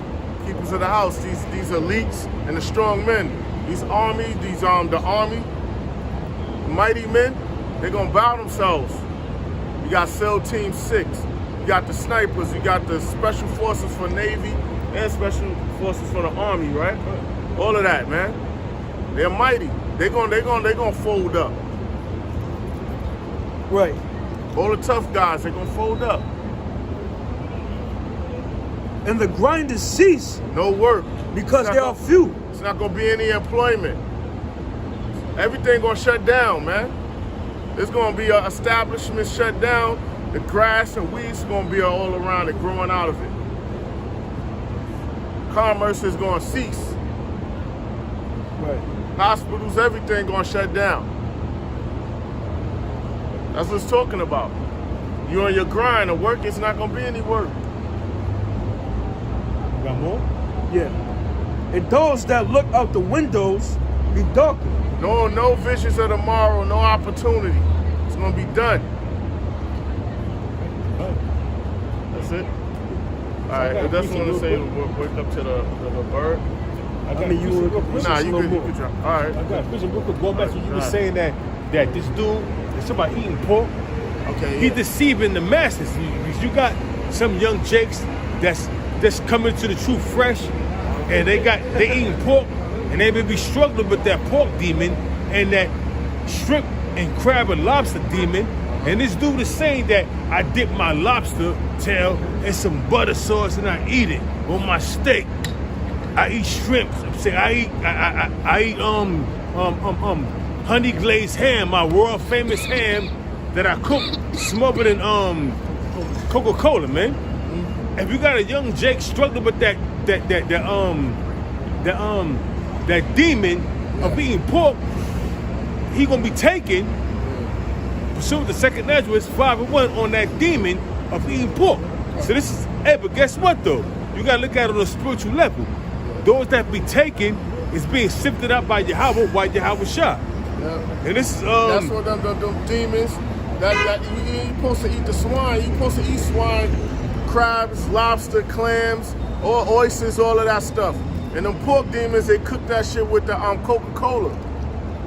They cook that shit. You know what I mean when they cooking it. But yeah. So it's back to so I got a precept. It's Job chapter 12 verse 16. With him, which is Yahweh, is strength and wisdom. With the Lord is strength and wisdom. That's our strength, our wisdom. That's how we fortify ourselves, protect ourselves. So it says Job chapter 12 verse 16. With him is strength and wisdom. The deceive and the deceiver are his. Yeah, with the Lord is strength and wisdom. The deceive and the deceiver are his. So he controls both sides. So you got Wally the Walrus. Going back to, anybody know about Woody Woodpecker? Wally the Walrus was a character that eat anything. He was always trying to capture Woody Woodpecker, which is an unclean bird, to eat it. Yeah. So this dude, Wally the Walrus, that called themselves King David, that has a kidney disease, they have kidney failure. King David won't be eating no goddamn pork. You see? So you got kidney failure, probably heart disease and other known health ailments because you are morbidly obese. You are likened unto a humpback whale, or like I said, Wally the Walrus. Google Woody Woodpecker and Wally the Walrus. You will see what I'm talking about. Once again, you're not supposed to be eating the dietary law states what you are to eat and not eat. Deuteronomy 14 verse 8. Go to 2. You're not even supposed to touch the carcass of a goddamn pig, man. Yeah, because they are the sanitation. Let alone eat that shit. They're sanitation, man. They help things, what's the word, biodegrade and all that other stuff. And then them joints come in and they clear out. Everything is set. The ecosystem, that's how the Lord got it set up. That's the disposal system, all right? They cut the male's reproduction organ, so it won't urinate all over the place, because when it does that, it will stink up the meat. Okay. So like when you cook the meat, it smells terrible. Okay. Huh? That's the way. That's why you don't see tails. You know, the little tail no more. You know? Oh, they do it now. Who's that? When they send you the pork, when you send you the pork, the industry, they send you the pork without that because Like a factory or yeah. So they won't. So you won't. Yeah, you won't eat it. You know, before they go into the factory, where they keep the pigs, and they kill them to send them to the factories. That's what they do that, because otherwise you won't eat it. It stinks so much you won't eat it. You know, it still stinks. Yeah, it do. You know the crazy thing? I found a video online where this dude had a pig farm, right? We had pigs on this farm, and he caught a couple of rats, you know? And he threw it in the pig farm, and them pigs was fighting over the rat. And they was devouring it. And he was like, yo, that's why you should eat pig, because they eat and devour anything that's tossed at them. And then I showed this shit to a couple of women on my job, and guess what? I showed it to them on break. Them bitches went and got some goddamn pork sausage and all that shit. They ain't give a fuck. Yeah, so our everything people stiff-necked, they hard-headed. So that our people, the Lord said, is people stiff-necked, they're hard-headed. So they set in their ways. They're gonna do whatever they want. You got it. Isaiah 29 verse 9. Stay yourselves and wonder. Cry ye out and cry. They are drunken, but not with wine. Yeah, our people are drunken, but not with wine. All right, they're intoxicated off the philosophies of this world, off the knowledge of Esau's kingdom. They stagger, but not with strong drink. They're staggering, they lost, but it's not. They're lost and they're misguided. They fumble, but it's not off a strong drink. It's the wisdom of this world. Yeah, you know, laying back on your point. That was like somebody that was drunk would do something so irresponsible. Yeah. Like cook and eat pork. Yeah. On Thanksgiving Day. That's crazy. They're not making wise judgment, man. Verse 10. For the Lord hath poured out upon you, the spirit of deep sleep. The spirit, they got deep sleep on them. They're spiritually asleep. Deep sleep. They're in deep sleep. They're in a slumber. They're in a trance. Coma. Yeah, they're in a trance. How do you coma? Yeah. Deeper than Sound like you're out of here, yo. Can you say that? Can you You're say in that a, they're in a coma. In a coma. They're in a vegetative state. Spiritual coma. Vegetative state, yo. They say he sound And weird. have closed your eyes. Yeah, they brain dead. You ever saw a brain dead person? Their eyes is woke. Their eyes is there, but they're gone. They're gone. The prophets and your rulers and the seers have he covered. Yeah, man. You got a lot of people that been compromised. They're gone. You got people. Once again, they eating pork. Got the name of the Lord is spelled wrong. All right. Did some of them think we live on a damn flapjack? A flat earth? We don't live on a flapjack. The earth is round. You know, you got people like lost with that, you know?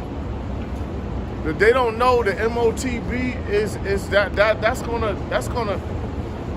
act of taking that thing is being incinerated by the Lord.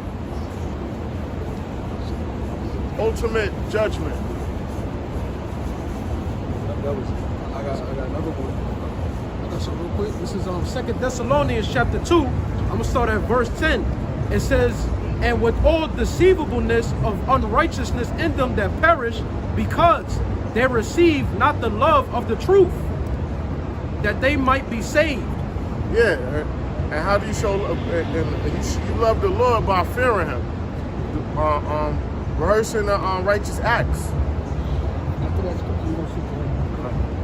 It says, and for this cause, the Most High shall send them strong delusion. Be having strong delusions. They're gonna think they have the name of the Lord. The names that they get that them demons whisper to them. They can eat pork. Yeah, they could eat pork. They're gonna be like, yo. They gonna believe that scripture what the pastor say. It ain't what goes into a person's mouth, but what come out of the mouth. They gonna be like, yeah. It's blessed. This is blessed with the blood of Jesus. Demons, they have You know what I mean? You know? Yeah. And then them demons are living in their mind rent free. Them demons are in their mind living rent free, yo. They taking up real estate in their mind, yo. You already said they don't got no light in them. Yeah, so they living rent free. They don't got to pay no utilities. There's no light in them. Got it? This is that they should believe a lie. That they should believe a lie, man. They're gonna believe a lie. Some of them people was out there in 125th in St. Nick today. You know, the purple garments. They was out there. It says that they all might be damned Mating them. who believe not the truth, but have pleasure in unrighteousness. They got pleasure in unrighteousness, man. All right? They pretty much, they doing whatever they want. No structure, no order. They doing things their way. You know? Romans 11 verse 7. What then? Have Israel not obtained that which he's seeking for? Yeah, that's right. The majority of our people, they didn't find what they're seeking for. All right? The election have. The elected the nation of Israel have. Read that. But the election have obtained it, and the rest were blinded. Lord willing, we obtained it. Lord willing, we the elect. The rest were blinded. What we're saying is worthless to them. Okay. Everything they're thinking, whether they say it or not, they're gonna remember. They're gonna remember the men of the Lord when their destruction is about to take place. And it's gonna be too late then. You know what I mean? Verse 8. According as it is written, the Most High have given them the spirit of slumber. Spirit of slumber. Like that dude in the Twilight Zone series. The one with Forrest Whitaker. Watch the episode Chosen. You know what I mean? The angels is coming to him constantly. Even this man, they lift this man up that was in a wheelchair. He wound up getting his legs back. At the end, thermonuclear destruction came. The rest were beamed up in the chariot. Oh, this was Twilight Zone, the one with Forrest Whitaker, Chosen. Watch the episode Chosen. Well, the Satan came through, and he was like the chariots they was cloaked, so the chariots was showing themselves, but the elect was beamed up. Yeah. Right, reading on. Eyes that they should not see, and ears that they should not hear unto this day. Yep, and ears that they should not hear unto this day, man. So they can't perceive wisdom. They don't get it. They're spiritually blinded, spiritually dead. Verse 10. Let their eyes be darkened, that they may not see, and bow down their back always. That's right. So they're gonna be in that slumber, man, in that comatose state. They ain't gonna get it. They're gonna know it from death through pain. They gonna get it right on the next side. All right.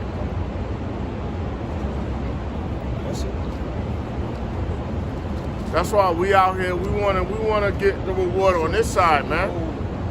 You get me? That's all. All right. So got nothing? That's why the fear of the Lord, we persuade men. I mean, we can't bring anyone in, but we doing the best of our ability, bringing out the word throughout the week with the shows. We go out during the week. All right, just doing our job, because we don't know.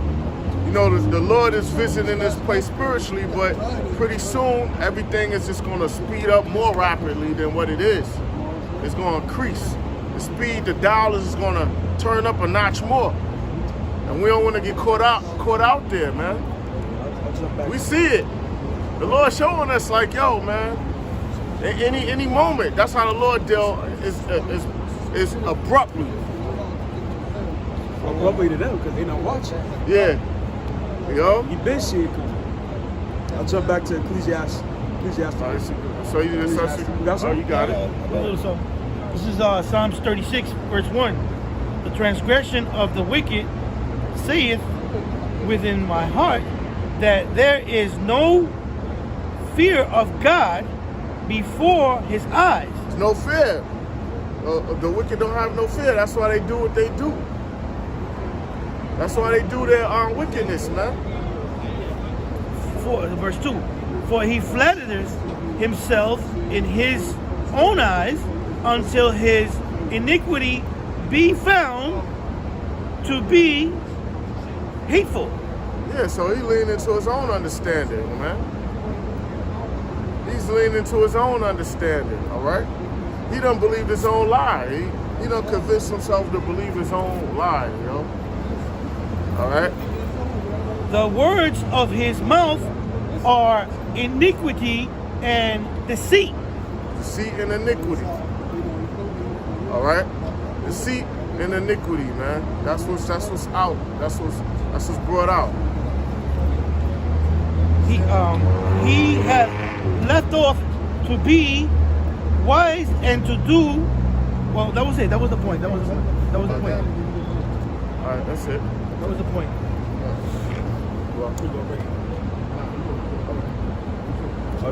Give me Ecclesiastes, because we're gonna touch on the topic of where America is headed. 12? Yeah, 12. Ecclesiastes 12. Okay. We being the prophets, we got to tell you the things that's gonna happen before it happens. So, Ecclesiastes 12 and 3. Jump back into that, man. It's a hot topic in the news, man. All right. MOTB is about to be established. You know this. This is Ecclesiastes 12 and 3. In the day when the keepers of the house shall tremble. Now, who's the keeper of the house? When you keeper of the house, you maintain the house, the household. So what is that talking about? That's speaking about the government, because the government has something called administrators or ambassadors. It literally means to serve. So the government is there to keep the house or the stability of the government. So read that again. All right, Ecclesiastes 12 and 3. In the day when the keepers of the house shall tremble. Why would they tremble? Because there's something bad getting ready to happen. Go ahead. And the strong men shall bow themselves. Military might, people in power. And the grinders cease. The grinding, hold on, we gotta break that down. You know, Jake got a term in the world called, I'm grinding, son. I got my hand to the plow. I'm on a plantation. When you grind, it's a form of work. So it says when the grind is what? Gotcha. When the grinders cease. When the grinders cease. What is that talking about? It's talking about the job, employment opportunity. Those things are going away.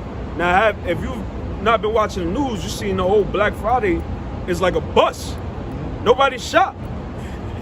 Because ain't nobody got no money. They say 80% of Americans live paycheck to paycheck. One hiccup and you lose everything. So we know that the Most High also judges economically. You see? And he's putting Americans in a vice grip. So when the grinders cease, go ahead. All right. Because they are few. Go ahead. And those that look out of the windows be darkened. Well, what does that mean? When you look out of the window, it's symbolic to look out the future. When they say, oh, the day is bright, that's talking about, okay, good things is destined to come. Now you got this thing on TikTok when people are complaining that they're struggling. White women. Imagine that. They're talking about how hard it is to live in America. These are the times when the Most High is bringing down America. And it started economically, it started morally, where America is corrupt. All right?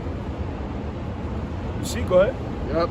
And the doors shall be shut in the streets when the sound of the grinding is low, and he shall rise up at the voice of the bird. And all the daughters of music shall be brought low. And the music is trash right now. It's brought low. You see? Go ahead. All right. And he shall rise up at the voice of the bird. Go ahead. Next verse. And all the daughters of music shall be brought low. Go ahead. Also when they shall be afraid of that which is high, and fear shall be in the way. Yeah. That was it on that. Well, you remember the bird, the alarm clock. Yeah, the alarm clock. The rise of the bird. Yeah, I used to live in the country. It's like every morning a rooster would come out. And that was like your alarm clock. That was nature's alarm clock to get you up. They usually crow about, 4 or 5 in the morning. But it's symbolizing that employment opportunities are about to be destitute. They're about to shut down America. We get straight to the point. Give me Revelation 30, you ask me?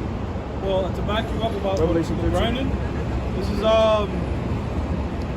Judges 16 and 21. But the Philistines took him, Samson, and put out his eyes and brought him down to Gaza and bound him with fetters of brass, and he did grind in the prison house. Being put to labor. That's how he punished Samson. Plucked his eyes out and made him work. So grinding is associated with labor, with work. Exactly. In 2020, when that thing happened, what happened? We went to Manhattan, nothing was open, everything was closed. No one was able to work. So it shows you could go from one day where you're hustling and bustling and doing your thing to next minute Esau could just shut everything the fuck down. This is Habakkuk 2 and 1. I will stand upon my watch and set me upon the tower. And will watch to see what he shall say unto me. Right, so we're spiritually on the tower talking to Israel. Wake up, Israel. And we've been saying this for many years. But now we're starting to see these prophecies happen right before our eyes. So we're the watchmen. We have to warn Israel the dangers to come. Go ahead. And what I shall answer when I am reproved. Go ahead. Let me read that again, just to make sure I didn't skip that.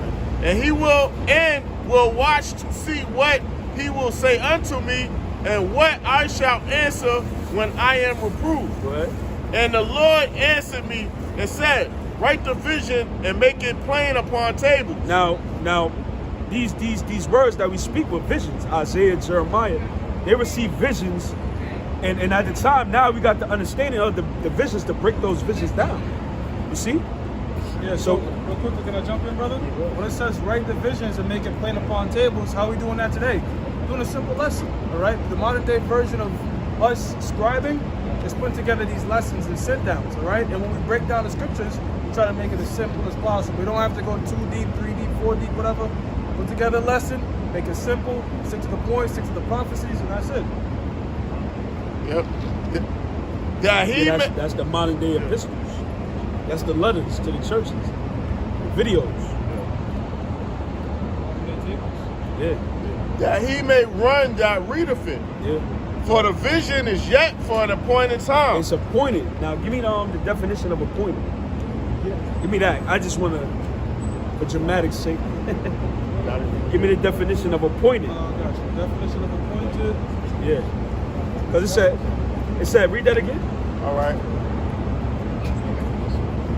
All right. For the vision is yet for an appointed time. All right, so the vision is yet for an appointed time. So we're going to get definition of what appointed means.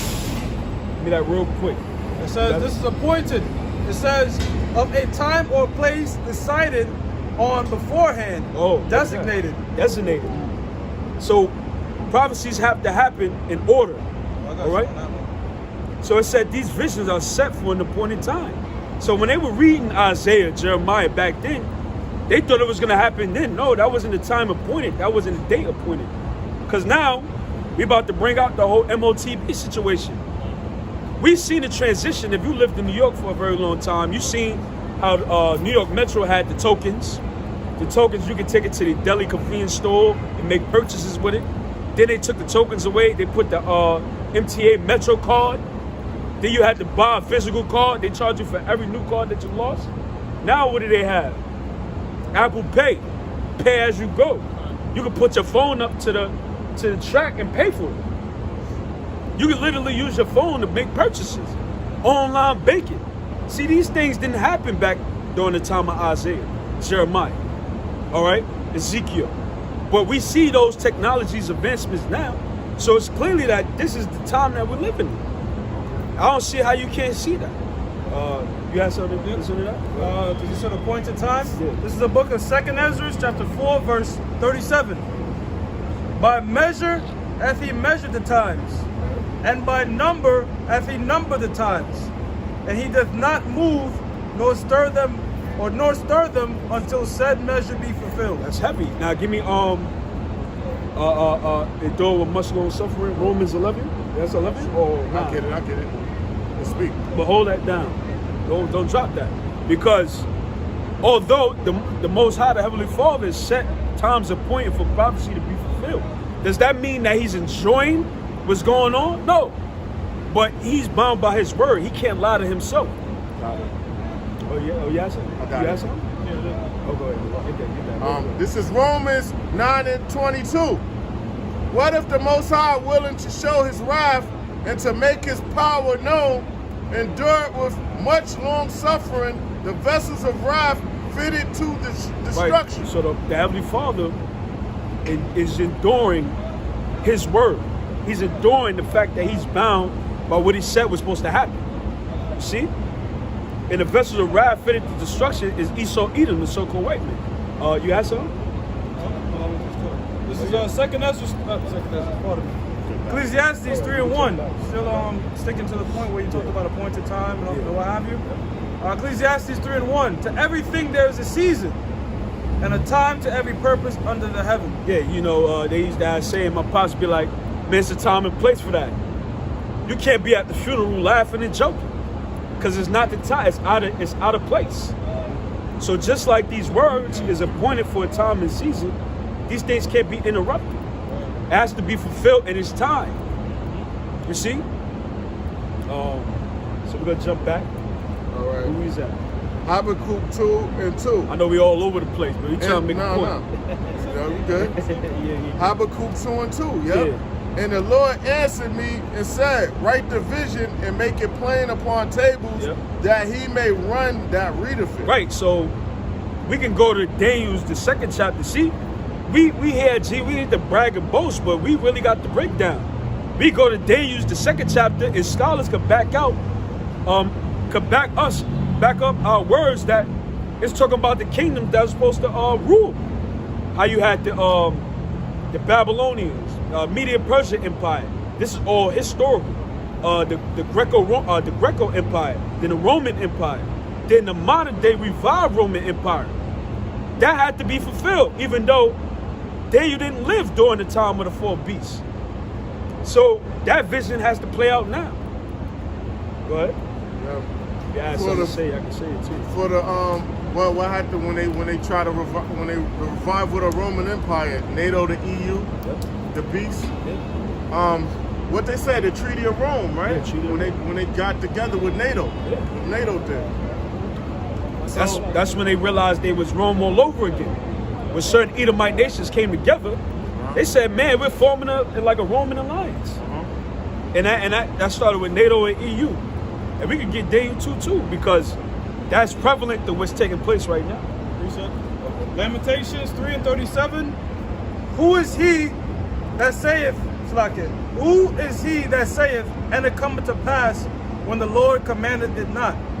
Yeah, because you can't make up your own words and say, oh, this is gonna happen. If the Most High didn't say it was gonna happen, it's not gonna happen. Yeah, like right now you have like this war right now, and everybody's like, that's World War III, that's World War III. Can't happen yet. The chip has to come first. Yeah, that's right. And that's a beautiful point, because that's Bible prophecy was taking place. But that's the startup of World War III. Because if you notice, all nations are siding with Hamas, saying that this ain't right. You mean Palestine? No, Hamas, military of Palestine saying differently, because they saying Hamas is retaliating off the oppressive regime of Israel. So technically, they ain't doing anything wrong. Wait, no, Hamas is the military group of Hamas is the terrorist group, right? So, terrorist group? So-called. Right, so you have Gaza. Hamas, which we know that's a group formulated by the Israelis. But they're not outright saying they're siding with Hamas. They're saying they're siding with the Palestinians. The difference being is this. They say that the Palestinians don't have a standing army, right? It's pretty much they say like, let's say a group of so-called black people from Texas was to start some shit with another country and they just start killing everybody in Texas. They're saying we support the Texans, but not the terrorist group within Texas. So they're not saying outright we're siding with Hamas. They're using the word Palestinians. You know what I'm saying? That's true. Also, they say that so-called Palestinians saying they're not down with Hamas. Yeah. They be like, fuck Hamas, fuck Hamas. You know what I'm saying? Yeah, when you look deeper into that situation, according to international law, any intruder can't say that it's self-defense if they're on stolen property. According to international law, so they say Hamas is justified because you're on stolen land. Yeah. Under the Israeli occupation from 1948, the Balfour, when they came in and they slaughtered the Palestinians to get them out that land. Well, there's a lot of companies right now that are taking the sides with the Palestinians, with the Israelis, and their sales are plummeting.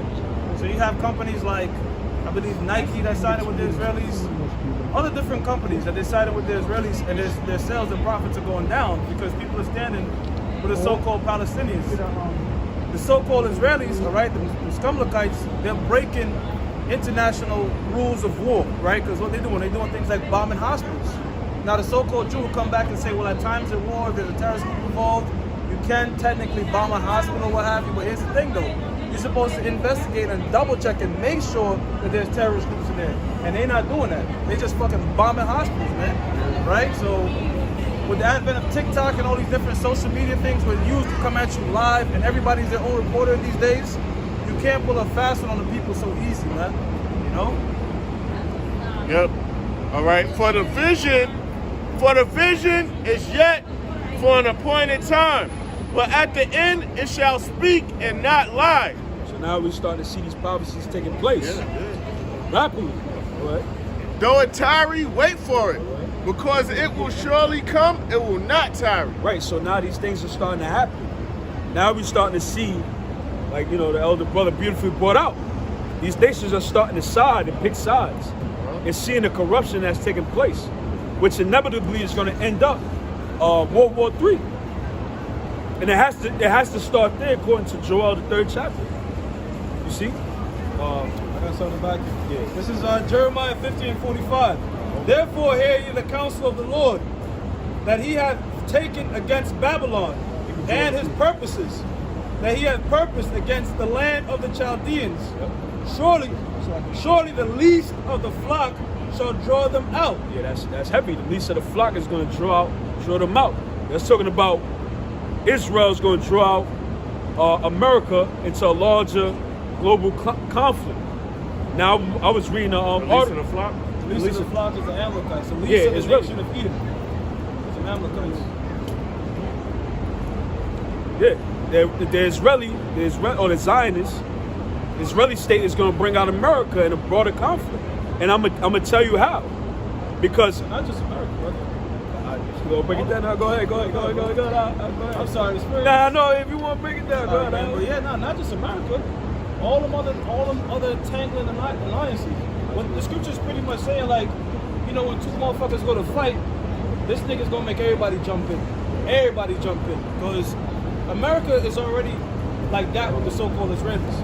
They're behested to them Zionists, okay? Because them Zionists, they have lobbyists. They not only do they lobby against to get America into war, but they have honey traps on them, okay? Why do you think Monica Lewinsky did what she did with Bill Clinton? All right, look into that. Right after she did that with Bill Clinton bombed the shit out of Iraq, okay? Because he didn't want to. But look at the last thing, Lewinsky, okay? So you know who she's with. So they threw honey traps on different people, what have you, all right, to get them to go into war, okay? That's how the so-called Jews operate, man. Yeah, I was going to expound a little more on that too, because what Israel's doing against Gaza, the people of Gaza, the Palestinians, is not only breaking international law, but it's uniting the whole Arab world. So now Israel has to worry about Hezbollah joining this battle, has to worry about Saudi Arabia, have to worry about Iran. Now, how is this going to bring in America? Because they can't watch Israel get slaughtered like that. So they're going to join the fight. If they join that, if America joins the fight, China and Russia has to join the fight. There you go, World War III. Now, if America joins the fight, NATO has to join the fight because they have an alliance. Give me Daniel 2. I got Daniel 2 and 41. Daniel 2 and 41. And whereas thou sawest the feet and toes, part of potter's clay. Now this is talking about the fourth beast or the fourth rulership, which is Roman extension or Roman revive, which is America or the NATO and the EU. Treaty of Rome. Treaty of Rome, which they're not gonna be as strong. They're gonna be partly iron and partly clay. Right? Clay and part of iron. Right? The kingdom. Because iron doesn't mix with clay. Iron is very strong metal. Clay is very weak. You can throw clay and break it. That's talking about you have certain European countries that's economically strong, and some that's mightier than them. Go ahead. The kingdom shall be divided. It should be divided, meaning they're not going to agree. Now, this whole situation that's happening in Gaza, Turkey is a part of the NATO alliance, but the president of president of Turkey is also a Muslim, and he's saying we don't agree what's taking place. I'm sending aid to the Palestinians in Gaza, and if you intervene, we're going to war with Israel. That's a clear division, because although America is not an official member, it controls the policy of NATO from its wealth. You see? So that's what it's talking about. They can't agree with one another. Go ahead. But there shall be in it of the strength of the iron, for as much as thou sawest the iron mixed with miry clay, and as the toes of the feet were part of iron and part of clay, so the kingdom shall be partly strong and partly broken. They'll be partly strong and partly broken, because a lot of these NATO and these European nations don't agree with the policies of what America's doing. They're making enemies throughout the whole world. Like what happened with when they blew up that pipeline that from Russia to Germany. Oh yeah. Well, what was the pipeline? The Nord Stream pipeline. That was fueling the economy of Germany. Germany was getting cheap gas and natural resources from Russia for the low. Once they blew it up, it was super high inflation in Germany. But Germany is a NATO member. Why would America do that? Because they have to fulfill them being divided and partly strong, partly weak. So we seeing these prophecies unfold right before our eyes. You have something? Ezekiel. Want to get that? You mentioned Turkey. You mentioned Turkey's no longer going to fuck with NATO. Yeah. It's prophetic. This is Ezekiel. This is I was giving you the map. This is Ezekiel 38:3. And say, thus saith the Lord Yahweh, behold, I am against thee, O Gog, the chief prince of Meshach and Tubal. Yeah, now if you look at the ancient maps, that's Russia today. Yeah, I got it here. Where Gog and Magog would be. You wanted to show? No, it's not. I have it here, but it doesn't have like Russia. Let's say Gog and Magog. Yep. Show. Because you gotta look at the geographical landmass and equate that with the scripture to understand it. Just like Iran wasn't always Iran. It was once called Persia. You see? Yeah. So you can't be tripped up. You gotta go a little deeper. And so the word of the Lord diligence and very careful, so you don't slip up and misunderstand certain things. I hate to speak this, but you know, like certain neighborhoods, a neighborhood might have been called this, and they renamed it, but whoever grew up in that neighborhood still calls it the same name. That's it. Yep.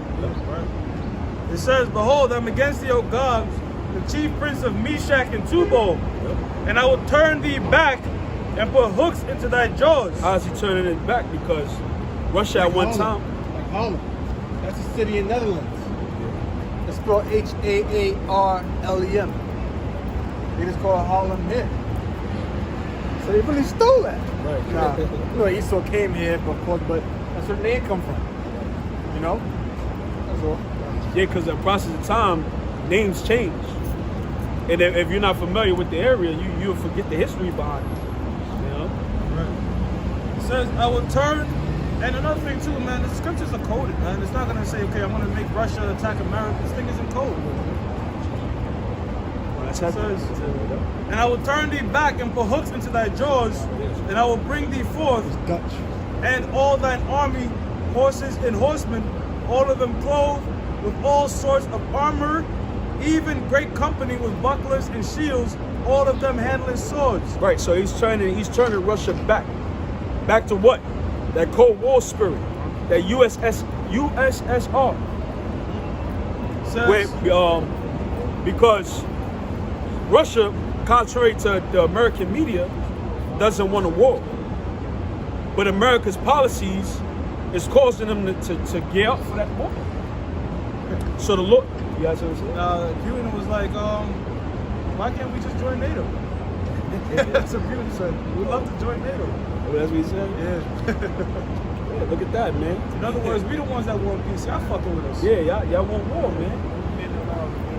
Yeah, no men allowed of NATO, yeah. And they're seeing that, and it's causing a division within NATO, seeing the policies that America's doing. Shouldn't NATO be dismantled?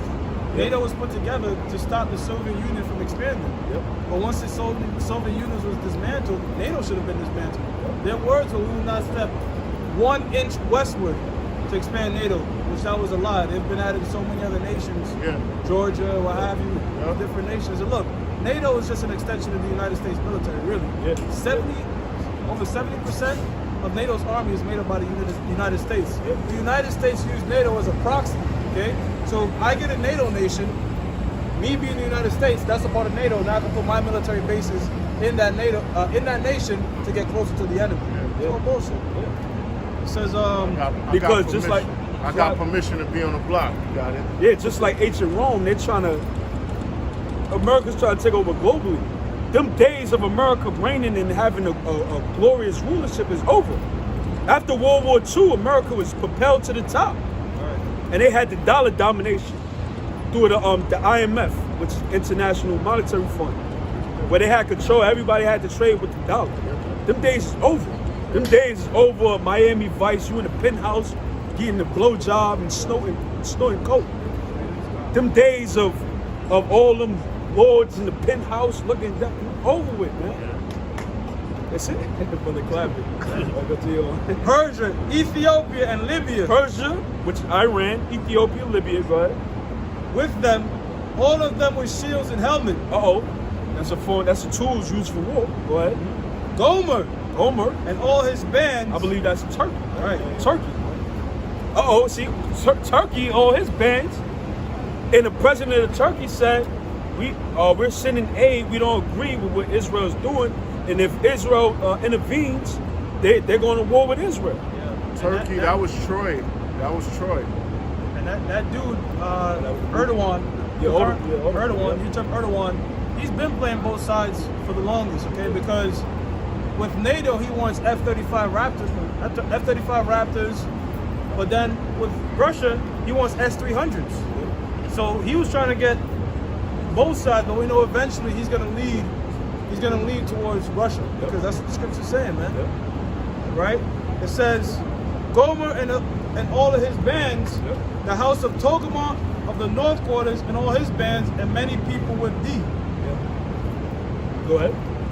Be thou prepared and prepare for thyself. Be thou prepared Russia has to be prepared. I mean, be thou prepared and prepare for thyself. Go ahead. Thou and all thy company that are assembled unto thee. Okay, all the allies. Go ahead. And be thou a guard unto them. Be a what? Be a guard unto them. That's why Russia is spearheaded. He's the superpower that's guarding these nations. So everybody's choosing sides. Give me the second war is passed. Russia stepped in with to help out Syria. Yeah. Russia helped in Syria, Venezuela. Yeah. Remember they had them two white jets go over there to Venezuela. So they're building. You know, people are starting to lean more towards Russia because them Russians aren't really known for being as cutthroat as America. Yeah. I'm saying America. Let's take Saddam Hussein for example, right? Before we saw him hanged and stabbed up or whatever, didn't you know he had the keys to Detroit in 1985? Yeah, Right? Right. How about Osama bin Laden? Okay, he had ties with the Bush family before he was the enemy number one. Even Gaddafi was doing deals with America. So you have these different nations that have done deals with America. America has propped them up, see whatever, and then just cut through them deals, man. The dude, what's his name? John Perkins, Confessions of an Economic Hitman. He was like Saddam was their guy.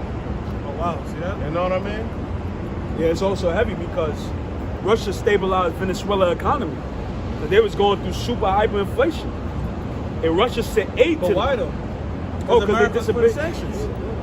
America was putting sanctions on them. So Americans always fuck with everybody, and then Russia's coming in to help them out. That's Isaiah Most 14. recently, Syria. That's Isaiah 14, the hammer of the earth.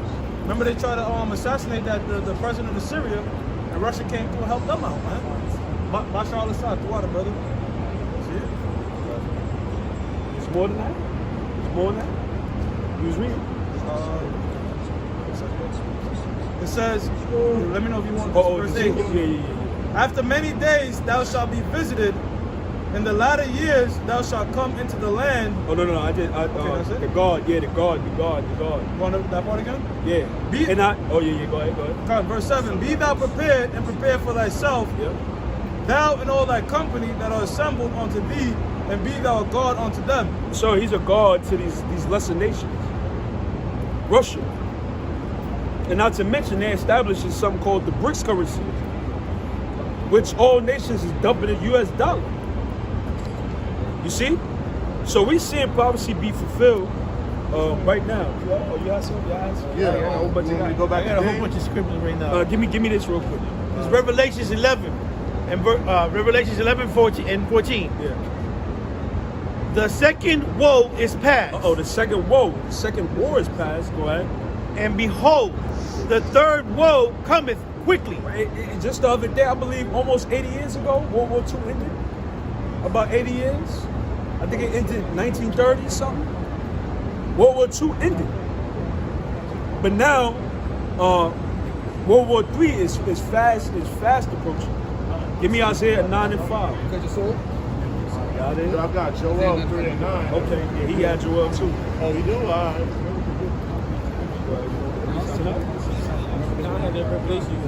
Okay. Yeah, Isaiah 9 and 5. That's what it is. That's what the American devils are. Because now that we're at the end, this war is gonna be more destructive than World War II and a lot more deadlier. The book of Isaiah, chapter 9, verse 5. Right. It says, for every battle of the warrior is with confused noise. So these battles that was fought in ancient times was fought with battles of confused noise. You know, king, cling, king, king, king. Yeah, a whole bunch of metal clashing, swords and shields. Go ahead. It says, and garments rolled in blood. Yeah, of course, because if you stab somebody, he gonna spill out on you. You cut some man's head off and there's blood all over. You gotta wipe the blood off your face because his head is gone. You done sliced it off, and that's how ancient wars are fought. Go ahead. It says, but this shall be with burning, war should be with burning and fuel of fire. Did not Russia just release that undetected missile called the Satan II?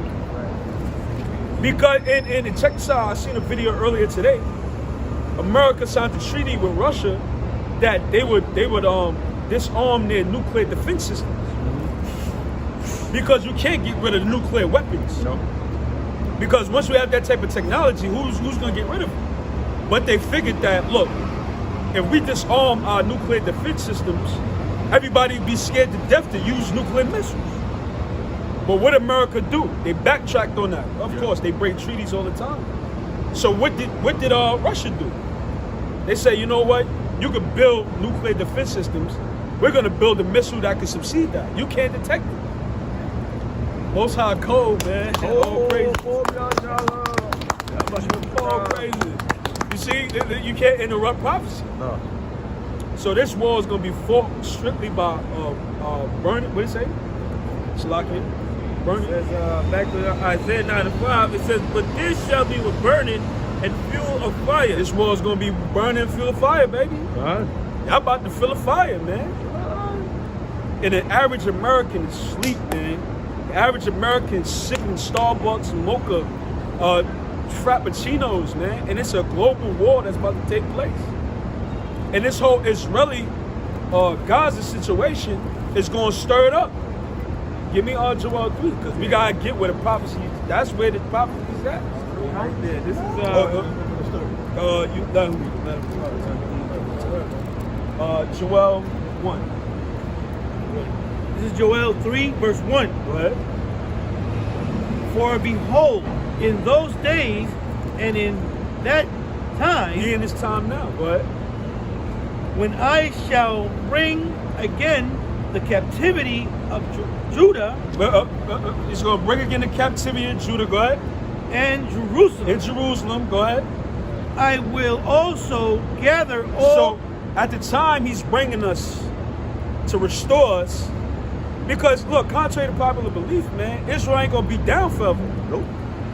That wasn't the goal of the Heavenly Father. Eventually Israel is gonna be put as the light of the earth, the rulers and then the righteous priests and kings of the earth. And people think we joking. They think it's a joke. Israel, the Israelites, Negroes, Latinos, and Native Americans are going to be put in authority over the earth to rule by the words of the Heavenly Father. So it said at that time, he's going to bring us back. He's bringing us back by us teaching his word.'s bringing us back. We're being aware to who we are, his name, the covenant, the law. So go ahead. I will also gather all nations. He's going to gather all nations. So again, with this thing that's taking place, people are saying it's not right what Israel is doing to the Palestinians. They're gathering all nations. All nations are emotional. They're seeing kids getting blown in half and the women dying in hospital beds. They want to do something to stop Israel. That's how the Heavenly Father is bringing these nations down there. Go ahead. And will bring them down into the valley of Jehoshaphat. That's why we wasn't worried when Russia attacked Ukraine. That's not World War III. World War III has to take place in the valley of Jehoshaphat. Where's that? In Israel. You see? Go ahead. And will plead with them there for my people and for my heritage, Israel, whom they have scattered. They scattered Israel. Since when has the Jewish people been scattered? Never. You have something called the diaspora, which literally means dispersion or dispersed. All right, out of someone's homeland. That never happened to Jewish people. That happened to Negroes, Latinos, and Native Americans, though. Go ahead. Whom they have scattered among the nations. They scattered us all throughout the world, among all people. Go ahead. And parted their land. And what? And parted their land. And parted the land of Israel. They have something in Israel right now called the wall. They put a wall up to divide certain lands in Israel. If you go on the ancient map, you have something to say? If you go on the ancient map of Israel, it'll show you where every tribe belongs. Israel right now, the Israeli state has a divider, a wall. They even have a wall in Gaza. They literally divided the land. Now you got a whole bunch of heathens there. Fighting over what's not there. What's not there. That's Psalms 80:6 in the GNT. It says it like that. And they have cast lots for my people, and have given a boy for a harlot. Yeah, they traded. They traded a boy for a prostitute. They gave a boy for wine. The girl for wine. That's a historical fact. But jump down to verse, read that and jump down to verse 9. Yeah, son? Yeah, that's it. Let him finish that. And sold a girl for wine that they might drink. That's it. Hold on. Go ahead. This is Ezekiel. 2nd Ezra chapter 2. See? Huh? You see? Yeah, I can see it. 2nd Ezra chapter 2, verse, at 1. It says, thus said the Lord, I have brought these people out of bondage, and I gave them my commandments by my servants the prophets, whom they would not hear, but despised my counsel. Yep. The mother that bare them saith unto them, go your way, ye children, for I am a widow and forsaken. Yeah, that's talking about the land of Israel. The Israelites ain't been in that land for thousands of years? We ain't been in that land for thousands, centuries, I guess. Millennium? Is it millennium, thousand, or century? Millennium. We haven't been in millenniums for a couple thousand years. After 1940, after the Roman persecution. Yeah. 70 AD. 70 AD. Almost 2 years. And Yahushua spoke of that prophecy. After that, man, that's when Israel was completely out of the land of Israel. That's when the Israelites was never there. Yeah. They moved all throughout the world. Yep. And I got a book that I bought to back up like Native American James Day. I want to start bringing books to camp now. I was thinking about that during the week. Oh, that's heavy. I got to bring some more books to camp. So I'm bringing a book, for edification purposes. Because we could prove everything we're saying. I read a lesson on that. Oh, well. About like 8-9 years ago. That's heavy.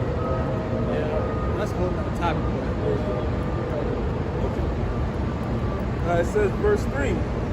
It says, I have brought you up with gladness, but with sorrow and heaviness have I lost you. For ye have sinned before the Lord your God, and have done that thing which is evil before him. And every time Israel transgressed, the Heavenly Father pushed us out of that land. Right. You know, the Northern Kingdom was the first to get pushed out. And they went in Assyrian captivity for hundreds of years. Then they left and came to America. And we know them now as Hispanics and Native Americans. You know? So, but Israel, the Israelites are not in that land.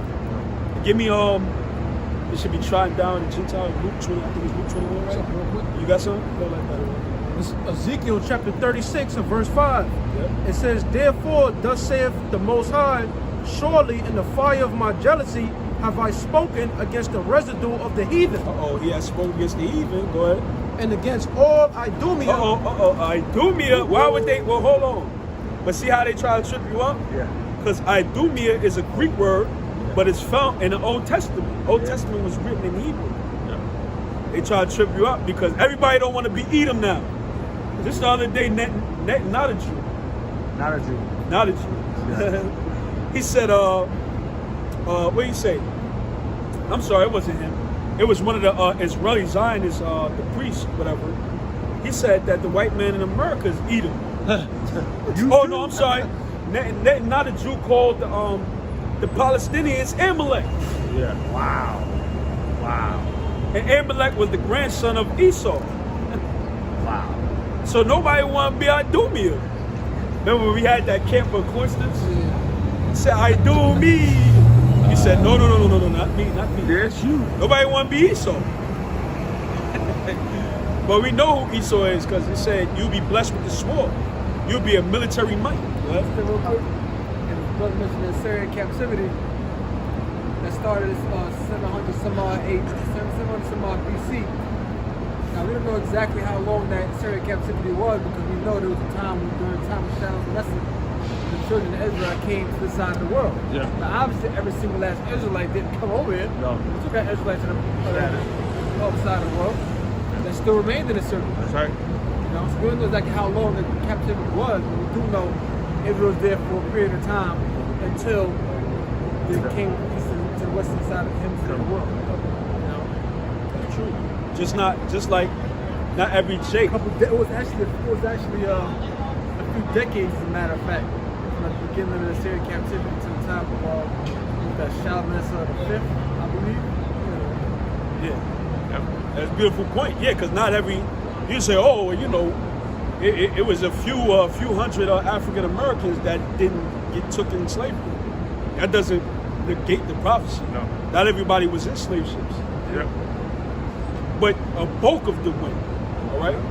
Right. Just like a bulk of the northern kingdom went into Syrian captivity. Yeah. You still had, the scriptures confirm, you still had tribes that was in the land with the southern kingdom. Yeah. The majority of them was taken into captivity. Right. Who is that? I mean, you want to continue on that with that? It says, against all Idumea, which have appointed my land. They did what? Which have appointed my land into their possession. They appointed the land of the Lord in their possession. What is that talking about? Jewish people claimed the land of Israel or Palestine, but it ain't theirs. That's Idumea that the scriptures talk about. Go ahead. With the joy, it says, with the joy of all their heart, with the spiteful minds. Yeah, they got a saying.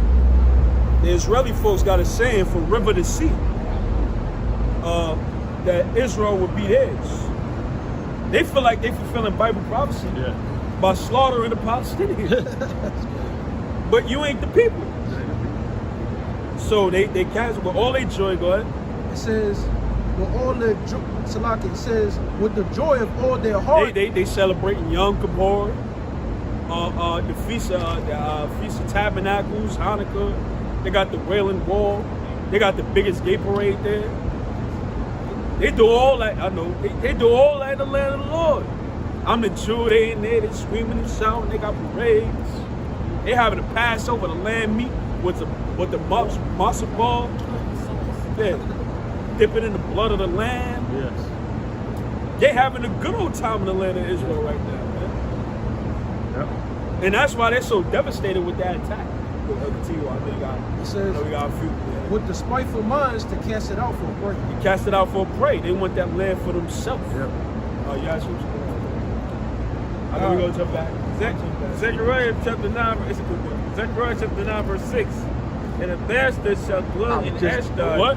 A bastard. A bastard. What? Give me the definition of bastard. It says. For the people that don't know. It says a bastard, child of incest, illegitimate child. And an illegitimate child meaning a child that's not biologically yours. Yeah. That's an illegitimate child. You Israelis are not the people of the Lord. Y'all not the Israelites. Go ahead. Oh, this is interesting. It says born of a Jewish father, but they go off right there, and a heathen mother. It says or vice versa. It's vice versa. Yeah, or vice versa. Yeah, so Yep. Illegitimate child. Up until the Dark Ages, they knew that the Jews. They knew the Jews were so-called Negroes. Yep.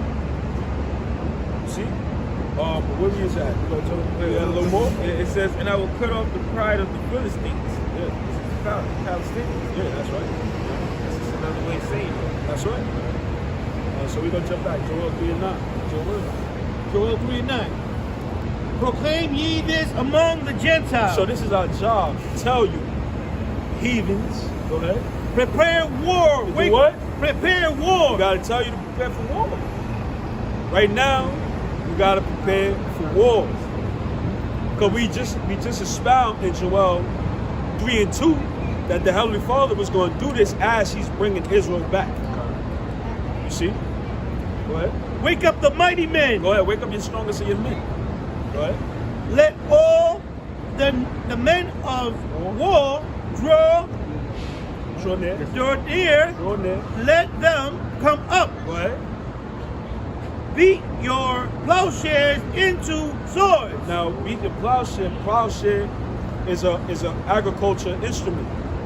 Plowshare is when you use to plow the ground, break up the ground, to make the seed easier to get absorbed to the ground. Made it easier for you to plant. So your plowshare to what? Into swords. So instead of having a plowshare, you turn it into a weapon. What is that talking about? Instead of having money spent on agriculture, you're putting in more to military budget. We need more guns. We need more missiles. We need more MRAP tanks. This is what's taking place, right? And your pruning hooks into spears. That's another agricultural instrument. You turn it into a spear, another weapon of war. Right? Let the I'm sorry, and, you know, think about it. If there's a famine around, you know, what good is farming tools? Yeah. You know what I'm saying? I'll tell you what good it is to kill another motherfucker that got some fucking food. So that's what the Lord's talking about, man. When that time comes, man, people are gonna be, you know, but really it's really going into the military budget and everything, going into taking the money from the agriculture, going into your military, which I think America is top, or is it Russia? America. Yeah, America's top when it comes to I think 800 billion. 800 billion, almost $1 trillion. Damn. Goes into military spending. Yeah. There you go. Yeah, they about to shut the government down. Yeah. For the they want to send 50 billion to Israel and 50 billion to Ukraine. And people could barely fucking survive. Yeah, barely survive. Yeah. Check the check. They already taxed your ass enough. Now they want to send more money to weapons. Yeah, and guess what? They're gonna tax you. Right. let the weak say I'm strong. Let the weak nations say I'm strong. Iran, Saudi Arabia, countries like that. Smaller nations say I'm strong now because they got nuclear missiles. Right. 11. Assemble yourselves and come, all ye heathen, and gather yourselves together round about hither, cause thy mighty ones to come down, O Lord. That was pretty much it, the point. I mean, yeah, there's a little more, but the point is war's about to take place. You asked something? Yes. Okay. This is Zephaniah chapter 3 and verse 8. It says, therefore wait ye upon me, saith the Lord, until the day that I rise up to the praise. So now we're not supposed to take up military arms. Israel as a nation don't got no military. But we ain't supposed to worry about that. He said wait upon the Lord until he rises up. Right? It says, until the day that I rise up to the praise. Right? For my determination is to gather the nations. He's gathering the nations now. See, people pissed off with the Zionist state, man. They pissed off. Because Amalek is the reason why the world is in it the way it is right now. With women talking back to you. The whole homosexual agenda. The Amalek is the reason for that. What? It says that I may assemble the kingdoms. What? To pour upon them my indignation. That's how he gonna fulfill his anger with thermonuclear war. And we hoping to see it from an aerial view. Yeah, that's right. You know what I mean? We trying to be in the what I keep forgetting. When you in the stadium, it's not the nose eye view. Nah, the glass. Yeah, the room. Oh man. Yeah, the glass sheets, the window. You know what I'm talking about? It's not the nose. Nah, it's not the nose. Yeah, it's like one of the VIP seats. We want to see it from that area. Right. We're like, oh shit, son. It really happened. Not the bleacher, right? Nah, ain't the bleacher. I had that loop. Okay, you know all that. It says, even all my fierce anger for all the earth shall be devoured with the fire of my jealousy. Yeah, so you're going to be devoured with the fire of his jealousy because the Heavenly Father is very mad right now. He mad as hell what's happening on the earth, man. You don't treat the Negro, Latino, Native American with no respect. Y'all don't accept that we're the children of Israel. So therefore, you're going to be punished. Death, famine, pestilence, all that's coming to America, man. You get that, Luke? This is Luke chapter 21, verse 24. It says, and they shall fall by the edge of the sword, and shall be led away captive into all nations. Right. They shall fall by the edge of the sword.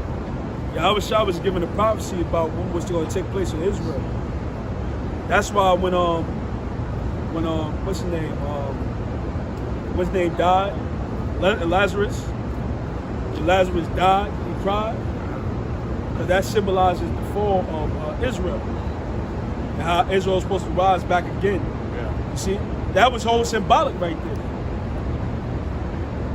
So he's speaking about the fall of Israel, the nation, his people. Right? He says It's a fall by the edge of the sword that happened during 70 AD when the Romans came in. And they ransacked Jerusalem for monetary reasons. They needed money to fund the war. Yeah. And they figured Israel is an easy prey. It's a treasure because we had all that gold, we had the gold menorahs, we was very wealthy. You know, but It says, and Jerusalem shall be trodden down of the it Gentiles should be trodden down, meaning walked upon by the Gentiles, right? until the time of the Gentiles be fulfilled. And the time of the Gentiles being fulfilled is now. So brothers should be really, really watching carefully what's taking place in the Gaza Strip. We just found out last night they was bombing. They took a few hostages out, then they start bombing them again. They not letting up. They trying to flatten Gaza. They said 20,000 Palestinians died already. And it was majority women and children. They not even hitting Hamas soldiers. They killing civilians. So all nations is seeing this and they're seething with anger. We're happy about it. You know what I'm saying? We don't give a damn what's going on over there. I mean, it's prophecy. It has to happen. But these nations are gearing up to start fighting against Israel and America. This is the time. Brothers should be excited, man. That's right. We in that time, man. We in that time, man. That's something real quick. Yeah, hold on, get that. This is Luke 21 and 28. It says, and when these things begin to come to pass, then look up and lift up your heads, for your redemption draweth nigh. Our redemption is close, man. Right now is the wrong time. You better get this word. Turn to the Lord, man. Get this word, because we are at the very bitter end. Yeah, that's what I'm saying. Yeah, Scott Ritter he's ex A weapon inspector. right, weapon inspector. He was calling them out that they should stop bombing them because they're looking like the terrorists themselves. That's right. He said it literally like that. You know, I'm not anti-Semitism, but what they doing is terrible. It's totally out of line. It's a criminal. What is it? It's a war crime. Yeah, war crime. That's what he said. International war crime. Right. That's all. Yeah, I want to make sure he read the verse earlier, the bastard's brother Ashdod. That clarified who the bastard is, and the power of the Philistines. Even though the Philistines is the Africans, but they took on the name of the Palestinians. Another way of saying Philistines. You know, they over there getting their ass handed to them. Yeah. And that's prophetic right there. And they saying that the IDF soldiers, which is the Israel Defense Force, is weak. They said your soldiers don't even want to fight. Give me the men of Egypt were born to fight. If you can find it, the men of Egypt were born to fight. They said the IDF soldiers are scared to fight. Oh, go ahead. This is Jeremiah chapter 49 and verse 20. It says, therefore hear ye the counsel of the Lord. Jeremiah 51:30. This is Jeremiah. We're born to fight. Jeremiah 50:30. Give me that. 51 and 30. Jeremiah 49 and 20. It says, therefore hear ye the counsel of the Lord that he have taken against Edom, and his purposes that he have proposed against the inhabitants of Teman. And because real soon you about to find out who Esau is. They've been running and ducking and hiding. They've been changing their names a million times. They try and run from Edom. They try and run. You gotta hold that L. You gotta hold that L. You enjoyed your blessing, man. Our forefather Isaac is blessed with the sword. What more do you want? Esau had the greatest military known in humankind. Why now all of a sudden you scared? You don't want to be Esau no more. You don't want to be a Joshua. What's wrong with that? Embrace it. Man, the kingdom, we going to beat that shit in you, man. Everybody going to know that's Esau. Get him. He going to be at the plantation scared to death. Every day. He might just see a rock hit him from the left, your woman ain't gonna respect you. Your children ain't gonna respect you. You ain't gonna be able to look yourself in the mirror. Cause you might say something crazy, we just gonna knock your head in. You gonna do something in America, they ain't gonna have no eyes. That's right.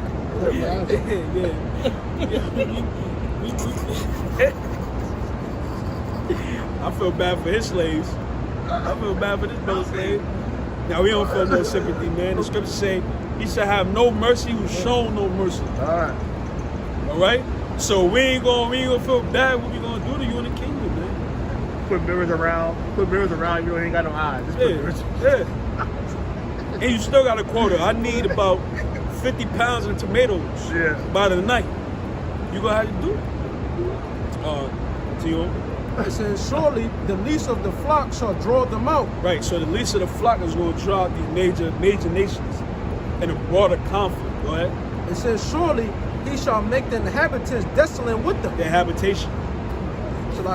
It says, surely he shall make their inhabitations desolate with them. He's going to make their home desolate with them.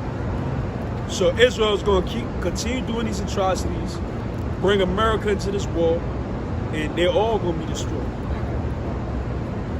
And that's the end of it, man. Israel gonna go up into heaven. We gonna come down, and we gonna rule earth. All the heathens gonna be subjected to us. I need me some lemonade. I need about 30 women, 30 Edomite women, man. And they bet to be virgins. Yeah, they ain't gonna be dealing with no single mothers in the kingdom. So that's crazy. That's absurd.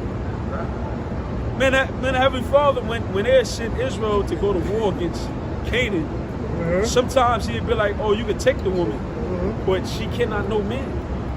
She gotta be a virgin. That's coming back, man. People don't understand the Heavenly Father. Give me Exodus 15:3 real quick. Hold that. Exodus 15:3.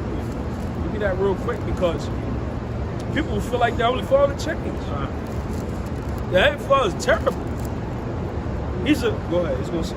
This is Exodus 15 verse 3. Yeah. It says, the Lord is a man of war. What? The Lord is a man of war. He's a man of war. Wait a minute. Let's get some characteristics of men of war. When they go to kill an enemy, they ain't got no fear. They ain't got no sympathy, man. They ain't hesitating. They swinging at bitch. Ha. The Heavenly Father's a man of war. That's why I said, fear the Heavenly Father. I mean, you just see what he did to Israel. That's not terrible. We going through it. Yeah, we suffering. Imagine being on the bottom of that boat, man, having people throw up on you. That was the anger of the Lord. What they did to the Native Americans with smallpox, slaughtered them. They said they estimated 100 million got wiped off. They damn near wiped off a whole tribe. The Trail of Tears, they made them walk through miles in blizzarding snow. But only a sheet babies with only a sheet of clothes on them. Why wouldn't you fear the Lord and he'd do something that terrible? So what? It says Yahweh is his name. And that's his name in ancient Hebrew. The Native American so-called, which is God, they used to say Yahweh. Yahweh. He was. Because they lost the name. They mixed the name with the Assyrian. And they got a mixed mingled name. But the real name is Yahweh. The man, the God of war. Believe it or not. They also say Hayah. Yeah, that's what they say. Hayah meaning he is. Yeah. I think Hayah is he. I don't know what the Hayah. Yeah, when they dancing. They call him the Almighty Spirit. But yeah, man. But after the devastation, what you got? Okay, we get. Nah, we ain't gonna get that. That's a whole. Yeah, that's a whole nother topic. Right. But we got give me seeing these things to be dissolved. What you got? It's 51 and 30. Jeremiah 51 and 30. The mighty man of we don't need that. This is 2 Peter chapter 3 and verse 11. It says, seeing then that all these things shall be dissolved. Seeing then that all these things shall be dissolved. What? The earth, America. Give me I see New Jerusalem. Type that in. What's that? Give me Revelation 21. Give me that. Revelation 21. Because we can't be nervous about this. Because there's brighter things to come for the nation of Israel. Go ahead. Read it again. This is 2 Peter chapter 3 and verse 11. It says, seeing then that all these things shall be dissolved, what manner of persons ought ye to be in all holy conversation and godliness? That's how we supposed to be, man. And conversation doesn't mean our talk. It just means how we conduct ourselves. Meditating, praying, fasting if need be. All right, get more quick. You can't turn it down a little bit. I like it. It's just a little. It's bright as hell. That's a high beam. High beam. Yeah, you can turn it down just a little bit. That's the lowest one. Oh, shit. If I do this, and she gonna. Yeah, that's a little better. That's a little better. That's like more focus on one. Yeah, go ahead. On 2 Peter 3 and 12, it says, looking for and hastening. Looking for and hastening. So we ain't supposed to be like, man, you know what? I got about 4 years, man. I can do this little bachelor's degree. I can do this little bachelor's degree. That ain't nothing. You know what? We might be here. I think I can save about 20,000, man. I want a new car. You got a 5-year plan. You putting money in your RA, your Roth account. Talk about I want to retire soon. I want to have a good pension. Just in case. Just in case. You know you can get a city job. You can retire in 20 years. Nah, that's not our conversation. We're supposed to be having. We ain't supposed to be talking about that, man. But it says, looking for and hastening unto the coming day of the Most High. It says, wherein the heavens being on fire. Uh-oh, the heavens gonna be on fire. Does that mean the actual heaven? No. I mean the planet Earth. What? Shall be dissolved, and the elements shall melt with fervent heat. What's gonna melt the elements? The nuclear warhead, baby. And you ain't gonna have no time. You gonna have about 30 minutes. That's gonna be the longest 30 minutes of your life. That you gonna get a national report, whether it's on your cell phone or whether it's a chip that you got, or whether it's on that TV that Russia just launched a nuclear warhead to a city near you. Find shelter, get under your beds, and pray, everyone. Because you're about to meet your maker. You finna meet the God. You finna meet the God of war power. You ain't gonna have no time to reflect on your life. You just gonna get hit with a missile. That's it. Yeah, get that, and then we gonna get what you got. Come on. I got to take an extra. Nah, we ain't gonna bring that out. That's not pertaining to the topic. Give me Isaiah 13. Isaiah 13, 19. Go ahead. This is 1 Peter chapter 4 and verse 18. It says, and if the righteous scarcely be saved. Because the righteous gonna scarcely be saved. Go ahead. It says, where shall the ungodly and the sinner appear? Yeah, man. Not everybody gonna get it on this side, man. Not everybody ain't gonna enter in them chariots to be with the Lord. Where it say? You should. Oh, you know what? You should be caught up with the Lord. Got the word scarcely, right? It says only just, almost not. Wow. That's from Oxford languages. Only a very short time before. Wow, look at that. Used to suggest that something is unlikely to be. Used to suggest that something is unlikely to be, or certainly not the case. So it's gonna look like you're not even gonna make it. Yep. It's gonna be like, oh, shoot the missile! Ah! And then, but that's why you gotta have faith. So you gotta have faith. It's a faith coming. The Most High will really test your faith. Like, this is coming. You know what I'm saying? You ain't even gonna run. You just gonna sit there and be like, man, look. You know? Somebody say, Pastor Ball always put that analogy in my head, like the fire's gonna be right there. Like whatever situation you in at that moment, Exactly. That's your moment. And you gotta have, that faith gotta be right there for you. You gotta have it. Yeah, so if the righteous scarcely be saved, where should an ungodly and sinner appear? Remember, scarcely means almost not. So if the righteous is going to almost not be saved, meaning the destruction is about to come and you're going to almost get hit with it, but you're going to get delivered. So if you're going to almost make it, where should an ungodly and sinner appear? They're not going to make it. It's like, could you imagine that meeting though? When you just get beamed up. That meeting, you know, you see outside the angels, and you see them. Like, you know, you can't fathom that, man. And we're striving and we're fighting for that, man, for that moment, man. To get on that ship. And we have faith in Yahweh Shem Yashai. We continue to do what we're doing. You know what? I remember when Elder Gad had told me, man, when I was like really young in this shoot, still am. You know, he said, you don't know if you're the elect, but do what the elect would do. There you go. You know what I'm saying? That's the elect gonna do. Exactly. Right. You know what I'm saying? So, hey, that's it, bro. Isaiah. Hold on, let me bring up what we got real fast. Let's bring up what you got. This is 1 Corinthians chapter 15 and verse 52. It says, in a moment, in the twinkling of an eye. So in a moment, in a twinkling of an eye. Now, when you're watching this video and we're speaking, do you notice our eyes blink every time we talk? Yep. No, you don't know. You don't notice it. No, you don't notice it. You don't notice it because it's that fast.